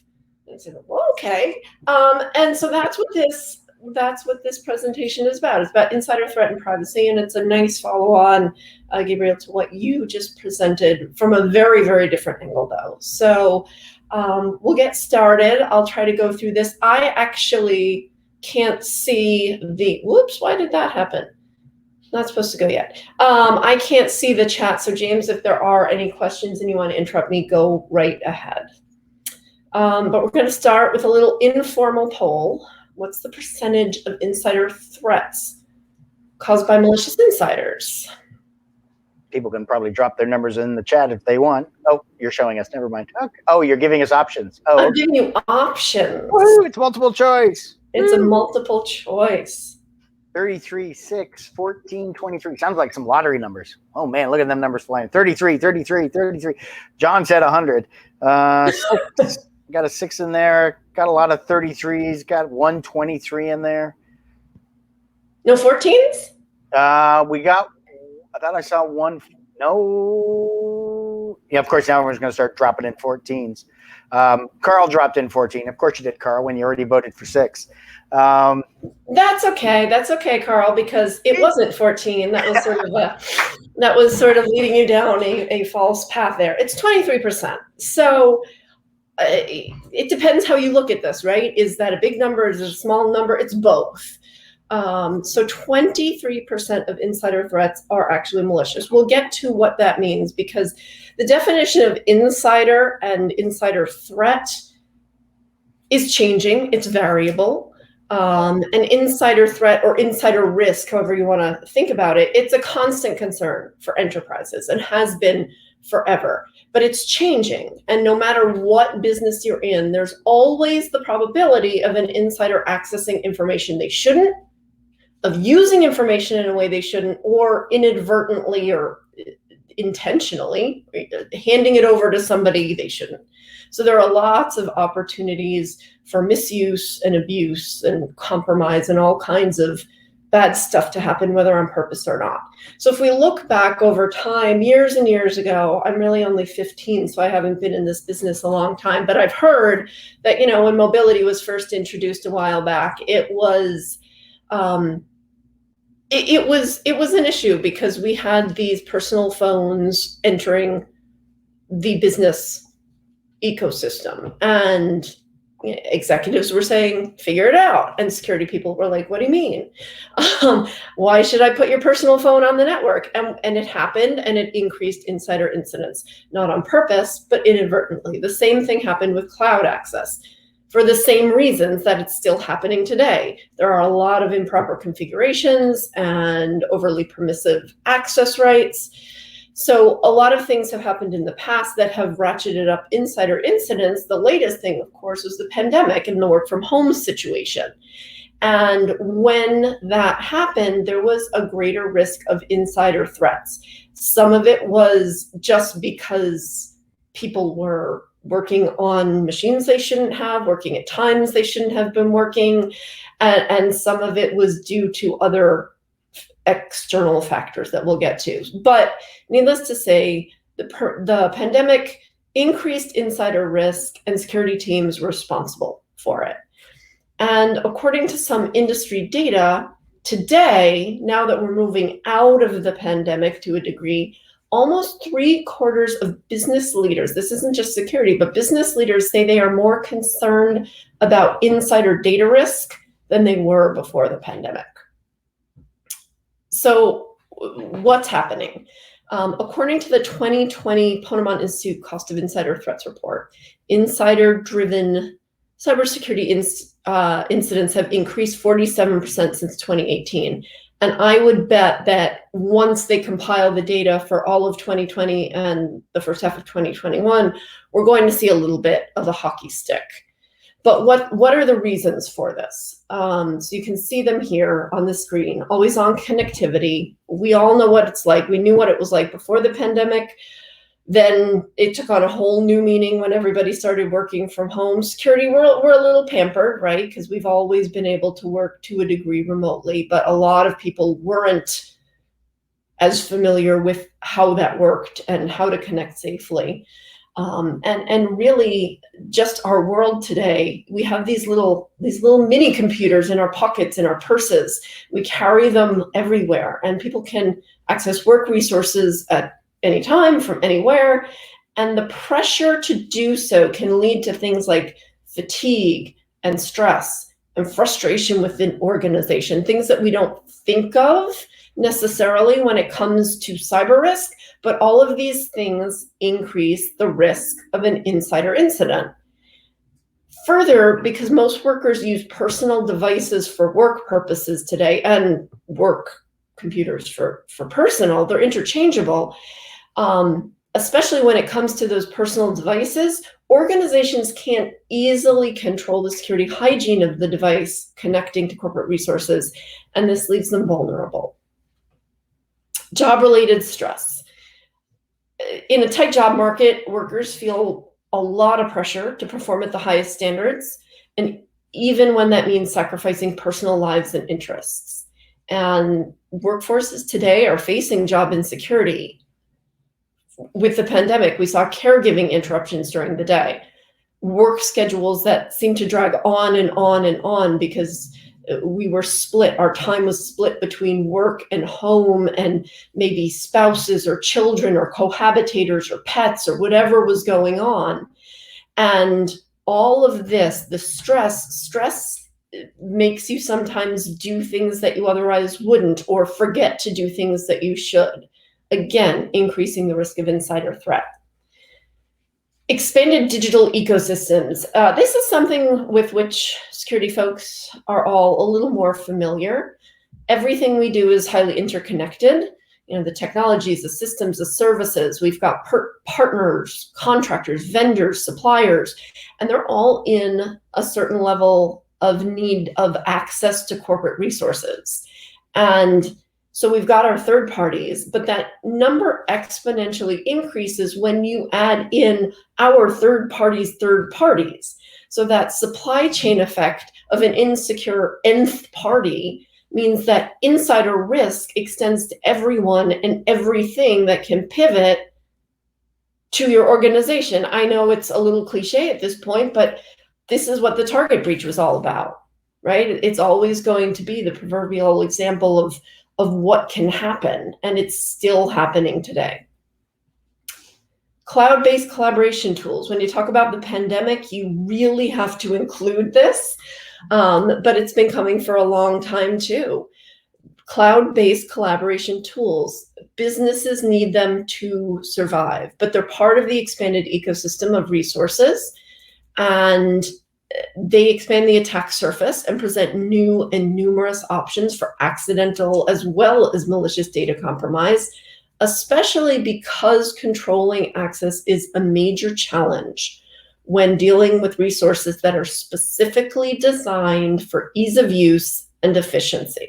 That's why cloud came into play. That's why these cloud collaboration tools are so popular.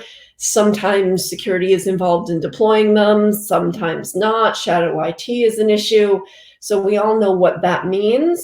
But again, everything that's outside of the company's specific or holistic purview adds in a new opportunity for exploit.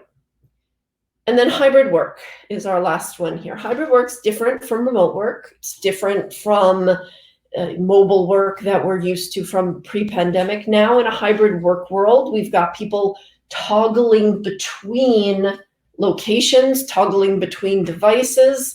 We've got formerly office-based organizations supporting highly fluctuating work environments.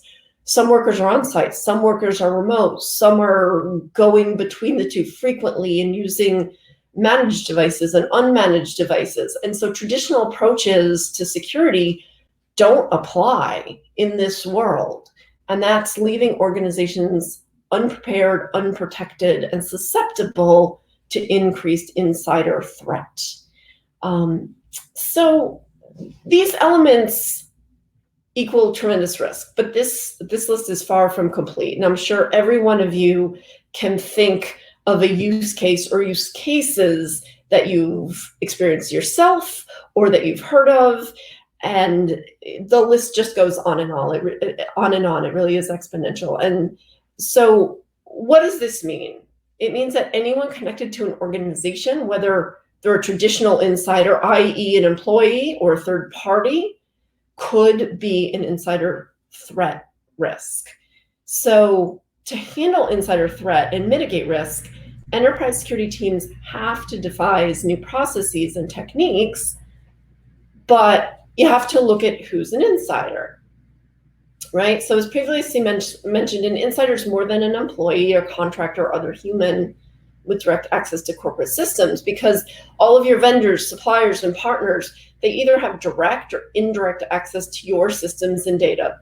I'm not telling you anything new, but if you think about the type of access your payroll provider, for instance, might need, employees' names, addresses, W-2 information, bank account information, email address, social security number. That's a lot of private and sensitive information to which legitimate non-employees have access, and that makes them an insider of sorts. So in the previous talk, we were talking about access and authorized access. All of these folks have authorized access, maybe not the same access as an employee, but certain employees also shouldn't have authorized access to your payroll information either. So the definition of an insider can't be this very strict, either you're an employee, which means you're, quote, on the inside, or you're not. It's just like our perimeters. It's this almost ephemeral, amorphous term today. And just to illustrate, so the DHS, Department of Homeland Security, used to use the definition from the 1974 Privacy Act, so somewhat outdated, but prior to 2020, their definition of insider was DHS personnel with active security clearances. I mean, there are a lot of people with active security clearances, but it's a pretty narrow definition. In 2020, the DHS changed its definition from personnel with active security clearances to this definition here: all individuals who have or had access to the department's facilities, information, equipment, networks, or systems. So it's pretty telling and good guidance for companies trying to understand the scope of their insider risk landscape, because this is very broad. You know, anybody who has or has had access to facilities, information, equipment, network systems, think of all the opportunities there for authorized, not just unauthorized, but authorized access. So, types of insiders. This is pretty important because on the first side we saw, you know, everybody thinks insider, maliciousness, bad, but we all know that there are other types of insiders as well. They can be compromised, they can be accidental. So very quickly, we'll just go over these quickly. Based on the coupling of the term threat and insider, it's not unreasonable to default to the notion that insider threats are mostly malicious. These can, in fact, be some of the most insidious threats because folks that want to affect harm, they're generally carefully planned and constructed.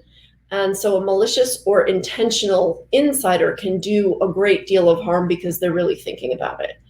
And malicious threats, they often take the form of revenge or personal gain, somebody who's trying to do something because they feel like they've been wronged by the company, or they steal data or destroy data for all sorts of reasons. And maybe they even sell it to a third party. But a malicious insider can also simply be someone who feels entitled to sensitive data or intellectual property. So for instance, a salesperson, and I mentioned previously, I was a salesperson, and so I've known quite a few salespeople, and I know this happens. Salespeople often feel like when they're working for a company, they've put in the sweat equity to build up a virtual Rolodex of customers and prospective customers. And so when they leave a company, especially if it's not of their own choosing, they may believe they have the right to copy that list when they leave. And I've known people who've done it, and it is absolutely a malicious threat.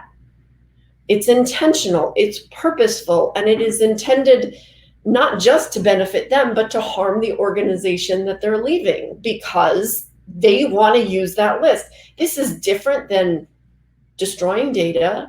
It's perhaps different than selling data, but it is still, in fact, stealing data from an organization for personal gain. The second kind here, compromised insiders. So the top ways that these can happen are social engineering and phishing. They're the most reliable ways threat actors can gain access to organizations' systems and data. And the fact is, when a threat actor manages to gain legitimate access, either by tricking a user into handing over credentials or by buying credential dumps or installing keyloggers on a machine, they can move stealthily through an organization's infrastructure. And in many cases, the user doesn't know that they've been compromised. So security teams must rely on things like behavioral analysis to identify threats. So a compromised insider is really hard to detect in a lot of cases. A compromised insider can also be somebody who was turned by a bad actor, maybe somebody who's being threatened or ransomed or coerced for whatever reason. It's not common. We haven't seen it much, but it does certainly happen. And then the biggest bucket here, of course, are these accidental insiders, insiders that are caused by well-meaning people trying to get their jobs done. 62% of insider threats, according to research that we've done, are caused by legitimate authorized users, people who are maybe copying data to a file share so they can work on a project outside of the office. But maybe that file share is consumer grade, it doesn't have the correct access permissions configured, and a threat actor gains access. Former company I was at, marketing team deployed a SaaS marketing automation tool. It wasn't configured correctly, and it leaked data all over the place. Somebody found that data and started emailing all of our customers trying to get them to sign up for an event that we were hosting, and it wasn't our event. And thank goodness the customer emailed us and said, hey, I've been going to this event for years. You've never done this. Is this new? And we said, holy cow, what is this? Right? So that was an accident. The marketing team set something up. They didn't mean to cause a data leak, but they did. And that's what can happen. You know, how many of us have logged into things and not logged out? And yeah, accidents can happen, or you sent an email to the wrong person, or CC'd somebody who was outside your organization. It happens to all of us. Accidents happen, and we're not going to get into, you know, the whole data loss, data leakage, email protection, that whole side of thing. But it's just to show that accidents happen. Insiders aren't always malicious, and it really can happen to anybody. I was going to say accidental could also be phishing. Yes. Oh, for sure. Phishing falls right underneath that. They don't intend it. They fall victim to it. They click a link. You're the one with the employees that get hit up by the bad actors. I always think of the Tesla worker, the warehouse where the nation state approached him, wanted him to plug in a thumb drive. He didn't do it. He turned it in, and they eventually got the criminal. But yeah, scary stuff. Yeah, it is, and it not only can happen to anybody, but it can happen to people who are knowledgeable and busy, knowledgeable and distracted, knowledgeable and stressed. So, you know, this isn't just, oh, stupid non-security, non-IT users. It can happen to anybody, and it does all the time. So we see some statistics here. gained from various resources here. One from Endera, another from Observit/Proofpoint. So what does this mean? Insider threats are on the rise. So I think I mentioned before, there's been a 47% increase since 2018. That was up to the beginning of 2020. The cost of insider threats is about $11.5 million per incident. And other industry sources estimate that 2/3 of companies experience data leaks at least monthly due to insiders. Think of that. At least monthly. Companies are saying that they have a data leak caused by an insider. Again, accidental, perhaps, malicious, maybe, less likely, but sure.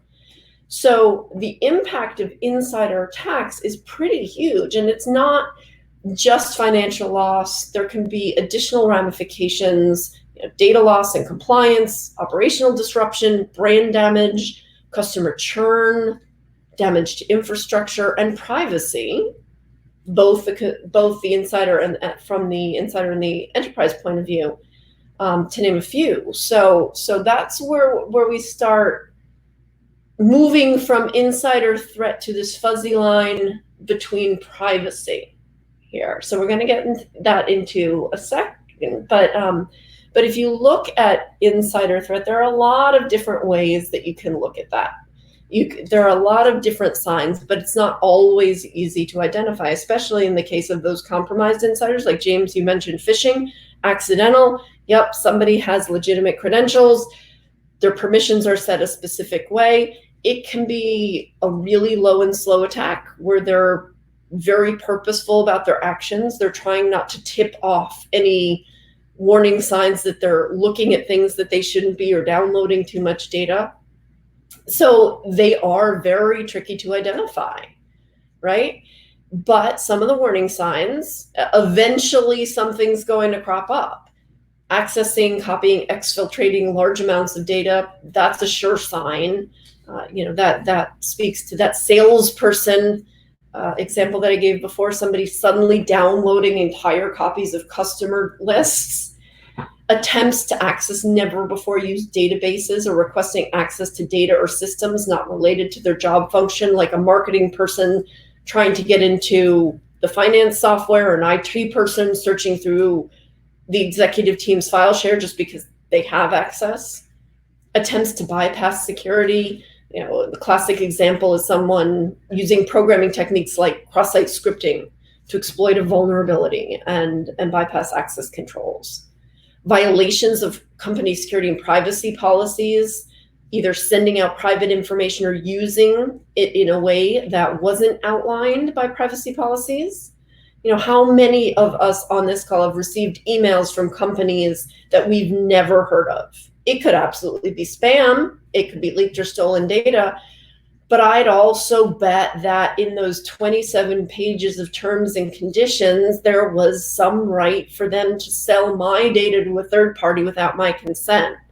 And that was hidden in the legalese. And, most of us don't read it all the time. I've read it sometimes. I'm sure some of you have too, because we're security people. But most of the time you don't. And that kind of thing sneaks through a lot. It's getting much, much harder for companies to do that with privacy laws, but it still happens.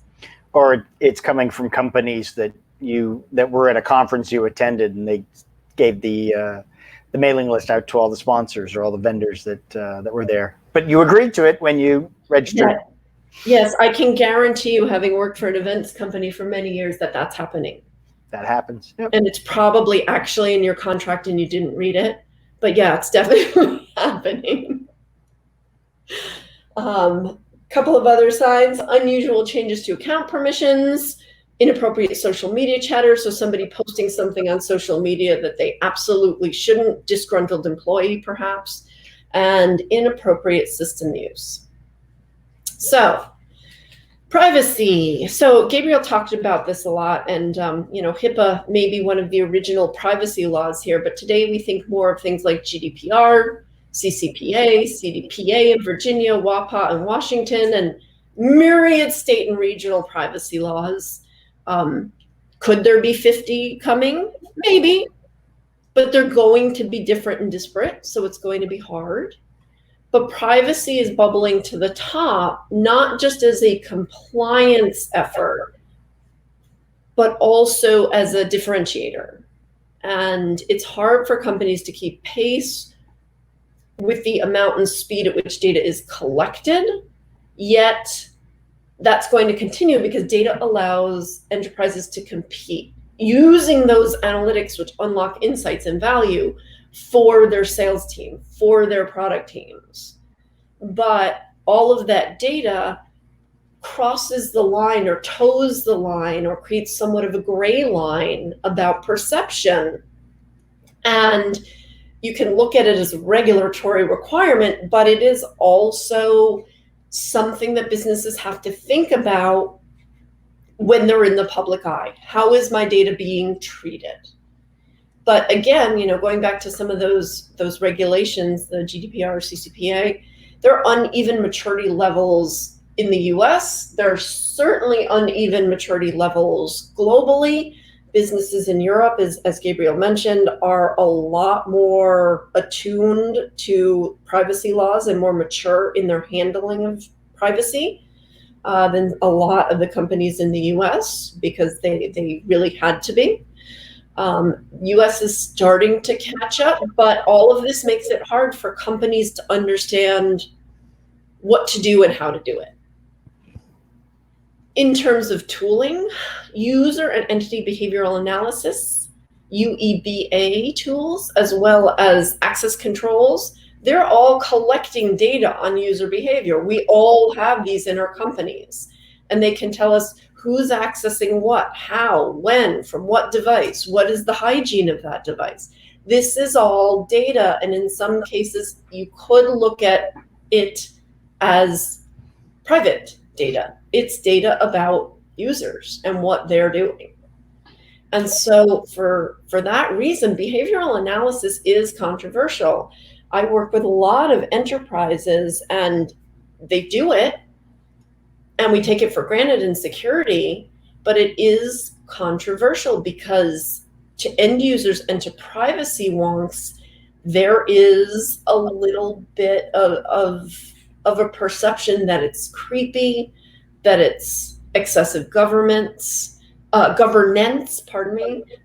it's oversight, that a company may not have the right to do some of the things it's doing. So you really have to look at, when you're collecting this data, who's accessing what, how, when, etc. But the creepiness factor gets into what rights and roles does the business play, does the employer play in that collection? How are those teams handling this when it comes to unmanaged devices and hybrid work, when we may be working from remote locations that may or may not be the business of our employer? What if somebody does want or need to go to a location and they feel like their location's being tracked, but the employer has to know if this is a legitimate user, right? They have to know if this is somebody trying to get in from an unauthorized source, but there is tracking going on. And then we have to think about personal devices for mixed use, those personal devices for work, those work devices for personal, those devices that are at home, and maybe somebody, a kid, a spouse, whomever is using that device because it's a personal device, but the employee is also working from that device. So privacy standards and laws. A lot of these newer laws include provisions for transparency, and they allow consumers to obtain records on what data is collected, processed, shared, stored, etc., and request deletion. Right, so you can see the DHS privacy guidance here and what that means. But all of this doesn't generally account for the behavior monitoring that's going on in security tools, because that's all data collected quietly and behind the scenes. And in a lot of cases, employees don't necessarily have the privacy rights to claw it back. because of the agreements in their employment status, whether they realize it or not. Employees don't specifically know what data is collected and when or how it's being used. Could they ask? Sure. Do they? Almost never. Do security teams really make it transparent? Of all the enterprises I work with, I can say a very, very small fraction actually, pull aside the curtain and tell people, because it's confusing, it muddies the waters, there are a lot of issues, but employees don't necessarily know. And as it relates to insider threat, from the other side, from the IT side, from the security side, what happens if there's an insider IT or security person gone bad? What happens if the person who's supposed to be protecting the organization by using these UEBA tools affects a compromise and does something bad or weird or creepy and violates somebody's privacy using the data in these tools? It has happened, and it absolutely can and will happen in the future. So there are things that we have to think about. And though UEBA is newer, traditional endpoint network data tools have been collecting data forever, right? And in the case of an insider getting a hold of this data and using it maliciously or simply mishandling it, your organization's risk increases, and that puts the company in jeopardy. So there are a lot of ways you can look at the misuse and misappropriation of this data. It's not just, an insider, an employee maybe taking data, but what about an IT person using the data that's supposed to prevent the bad stuff from happening? It can be from all angles, and that's part of the reason it's just so hard to deal with. So here's a weird build. I didn't actually create these slides. I just gave the text to our marketing team. So how can you avoid negative privacy perceptions? So one of the things that enterprise teams try to do is by writing out, what's happening. They explain that the monitoring is based on accounts, not individuals. If this is happening at all, that's what they do. Listen, monitoring is for the company. We're not tracking you. We're not trying to find that you're looking at ESPN sports scores all day. That's not great either. But the idea is to explain that it's about accounts, not individuals. But the reality is that accounts and the devices tied to them are reflective of the people behind that device, behind those keyboards, behind those screens. And you have to be, as the security person, transparent about what you're monitoring for, how you're going about it, and you have to educate your workforce on it. So there must be a written policy around behavioral monitoring, and you need to let those policies be known. Don't just tell your employees once and then put it in your folder on your intranet and maybe somebody will stumble upon it. It's just like security awareness training. It doesn't work if it's just a policy on a screen somewhere that nobody knows about.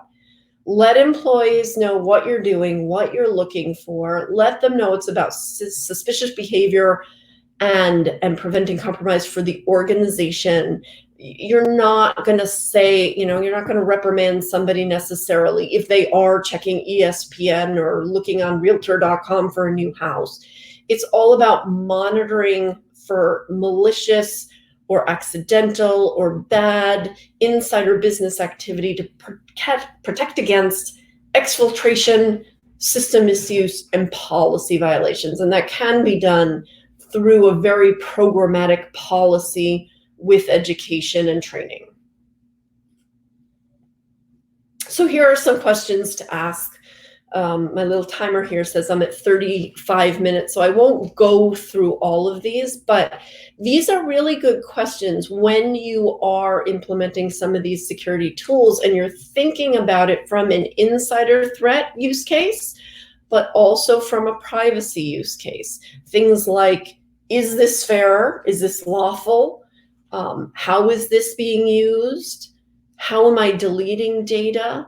Look at data throughout its entire life cycle. Ensure you have the ability for proper data destruction and removal. That's one way you can ensure there aren't going to be these excessive opportunities for not only data breach, but privacy violations.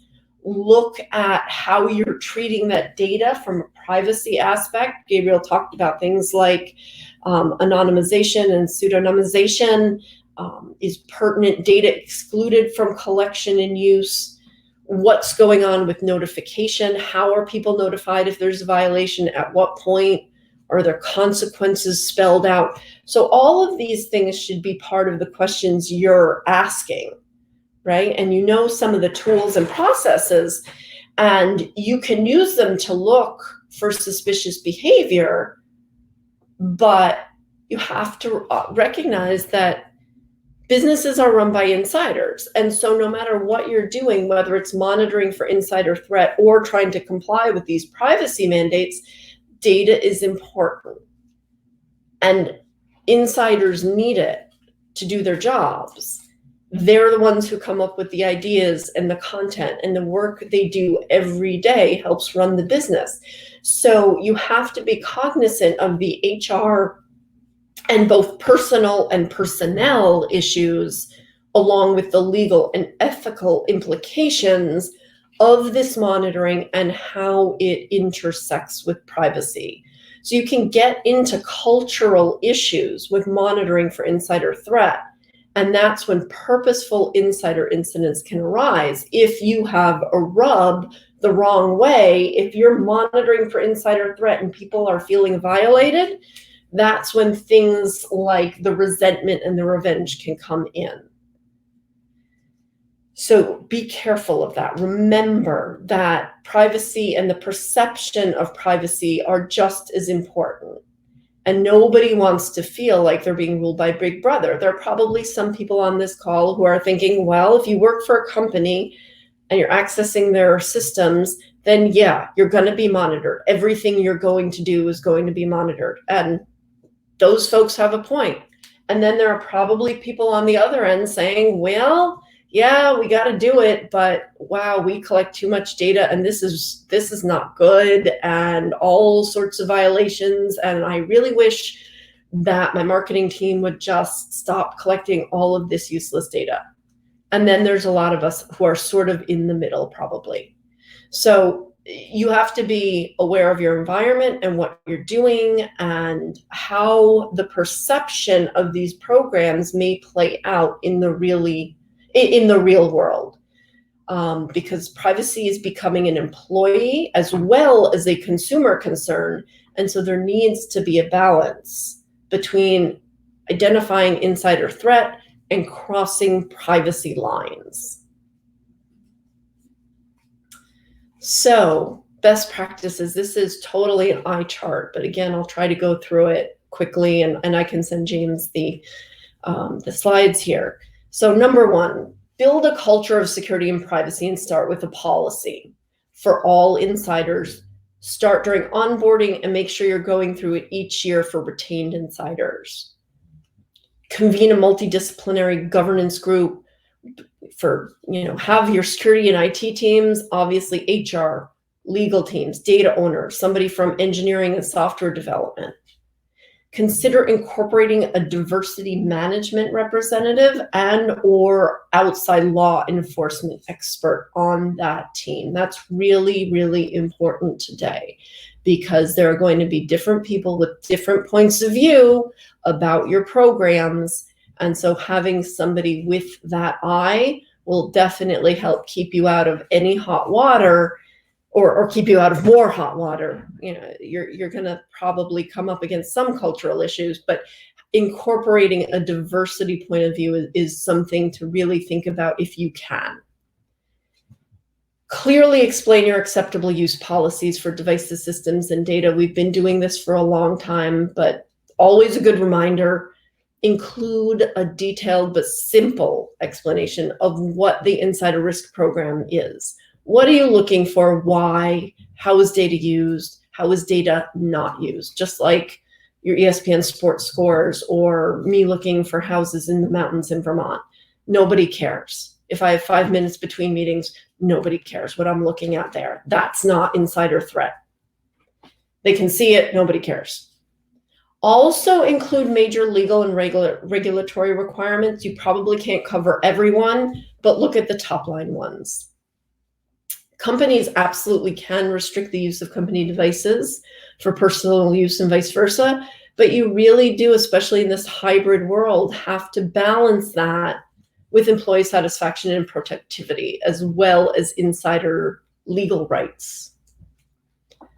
Assess the need for advanced insider risk monitoring. So there's no one size fits all for every insider or every data set. There's highly sensitive data or high risk employees that might require higher controls and higher governance. You know, you don't need to put super high controls around your company holiday schedule, right? That doesn't require the same type of control as some M&A activity, for instance. So base your program on the data sensitivity or the employee sensitivity, and not just everything is that needs the highest level of control, and that's just how it's going to be. So we're going to monitor everything equally. You can't do it anyway. Nobody has the time. Nobody really wants to do that anyhow. The next one's really important. Carefully define acts that constitute fireable behavior. I know there are people who say that any data leakage should constitute a firing. Well, that's silly, because all of us have done it at some point inadvertently. Most of us have not done anything malicious, I'm hoping, but there have been accidents, there will be accidents. So delineate that misuse and abuse from accidents or social engineering when somebody gets phished. That can happen to everybody. Social engineering isn't just for somebody who's clicked on the Nigerian Prince email. It's more complicated today. So just keep that in mind. Just don't think about it as a one size fits all. An accident happens and you're out. An insider who is phished does not deserve the same treatment as a malicious user. So on the right side here, tie your policy to training and education. Don't just use a policy. Make sure insiders are aware and engaged. James can probably talk to you about this all day long. Find creative ways to engage your users, gamification, silly dad jokes, who knows, but don't do a boring 2-hour lunch and learn session on why your bad behavior can cause you to be fired. Because this is not about negative reinforcement. It's about protecting the company and its employees, partners, suppliers. You know, think about department specific or risk specific training to make it personal, and encourage good behavior. Don't just hammer on bad behavior. Incentivize good behavior, encourage it. Do something creative about reporting, but don't turn it into a, hey, we're going to have people tattletale if, you know, the see something, say something kind of thing. Really focus on good behavior and habits.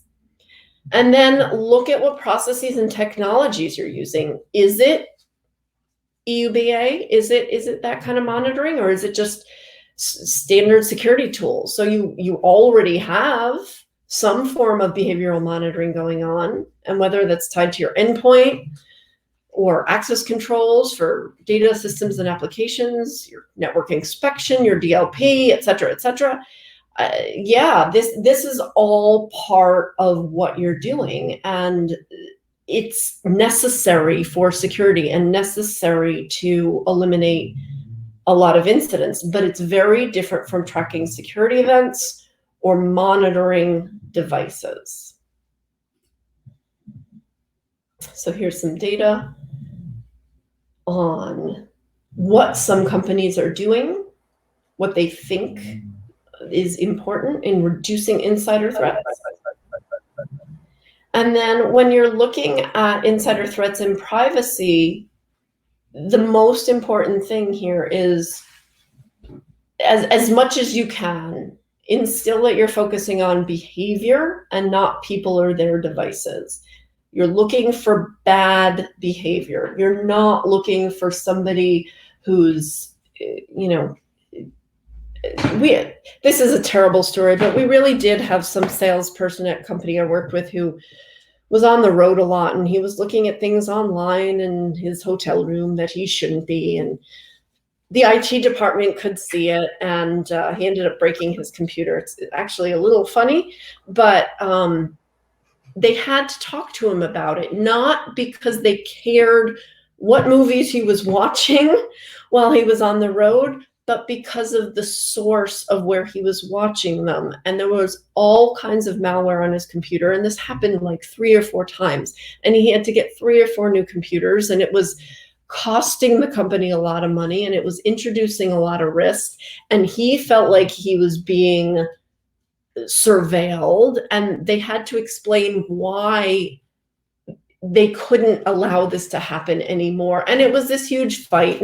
And most people aren't that ridiculous, and they won't, keep doing the same bad things over and over again. But you're not trying to go after somebody's personal life here, but you are, in fact, charged as a security professional with protecting the company, and you have to make that clear.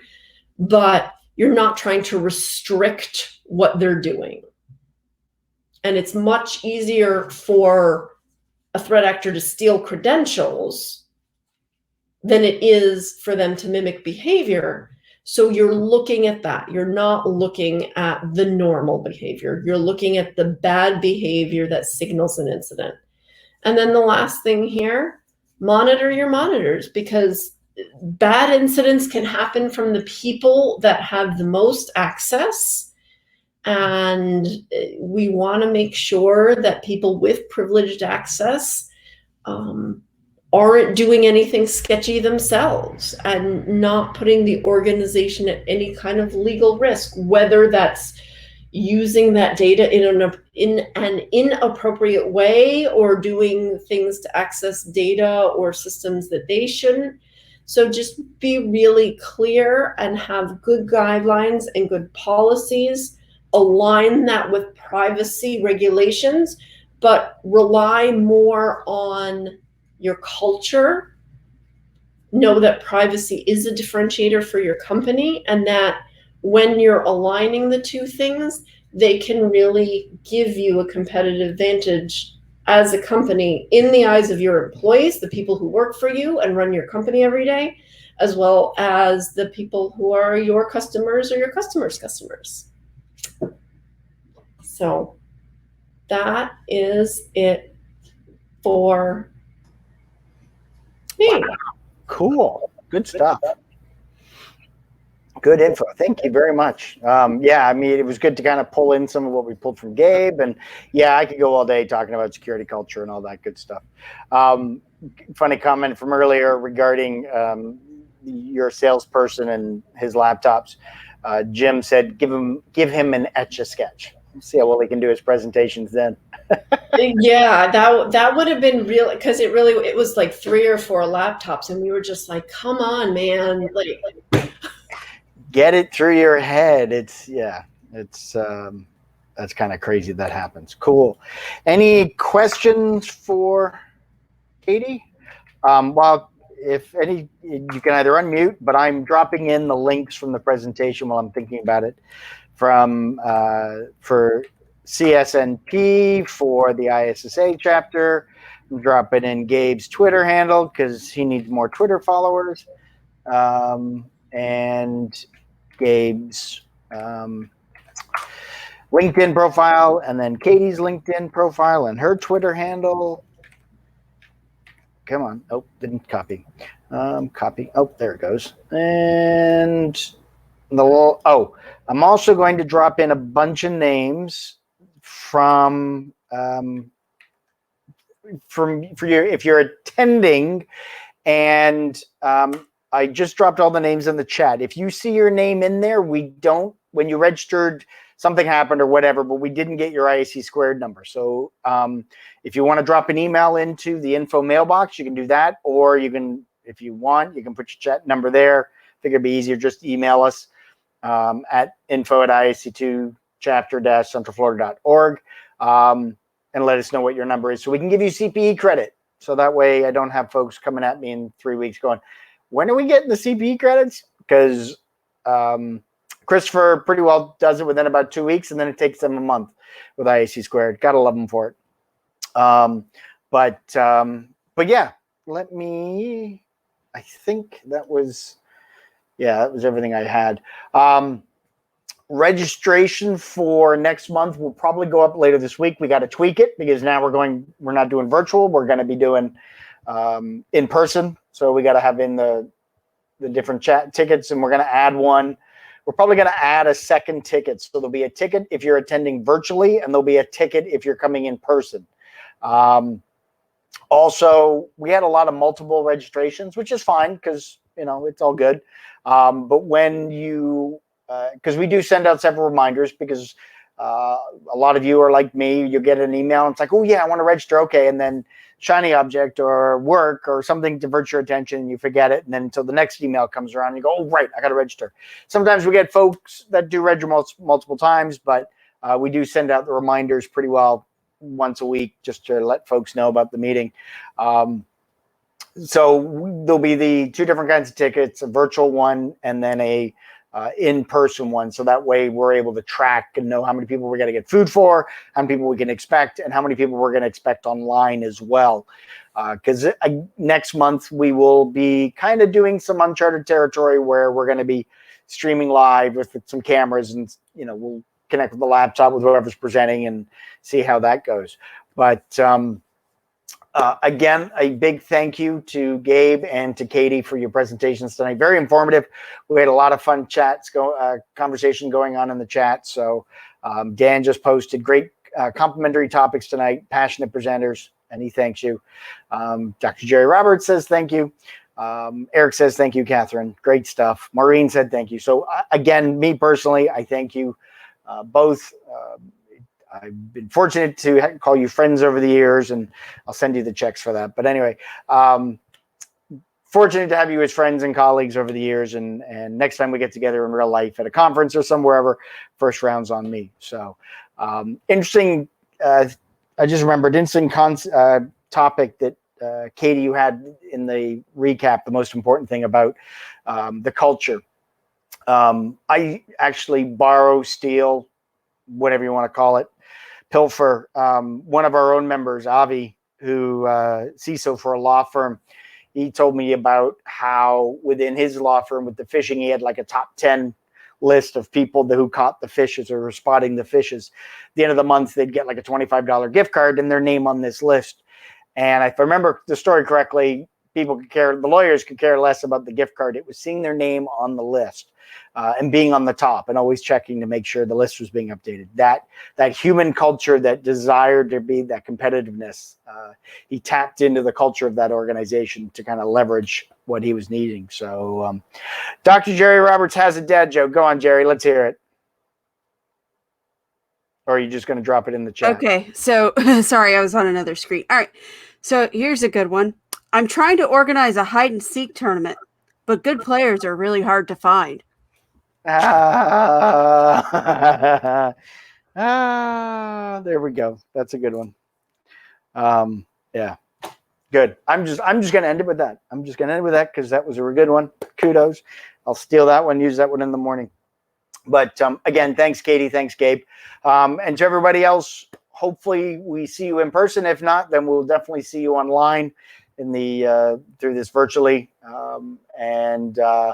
Yeah, everybody have yourself a great week. Have a happy 4th of July holiday and enjoy some time and grill up some burgers and dogs and enjoy a cold one or whatever. And we will see you all next month. Have a great night, everybody. Thanks. Thanks again. Good night. Good night.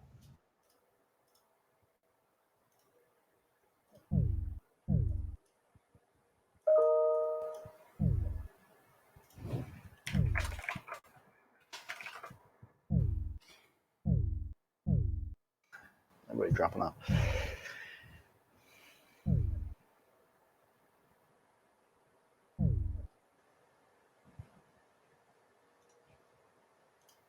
And now stop the recording.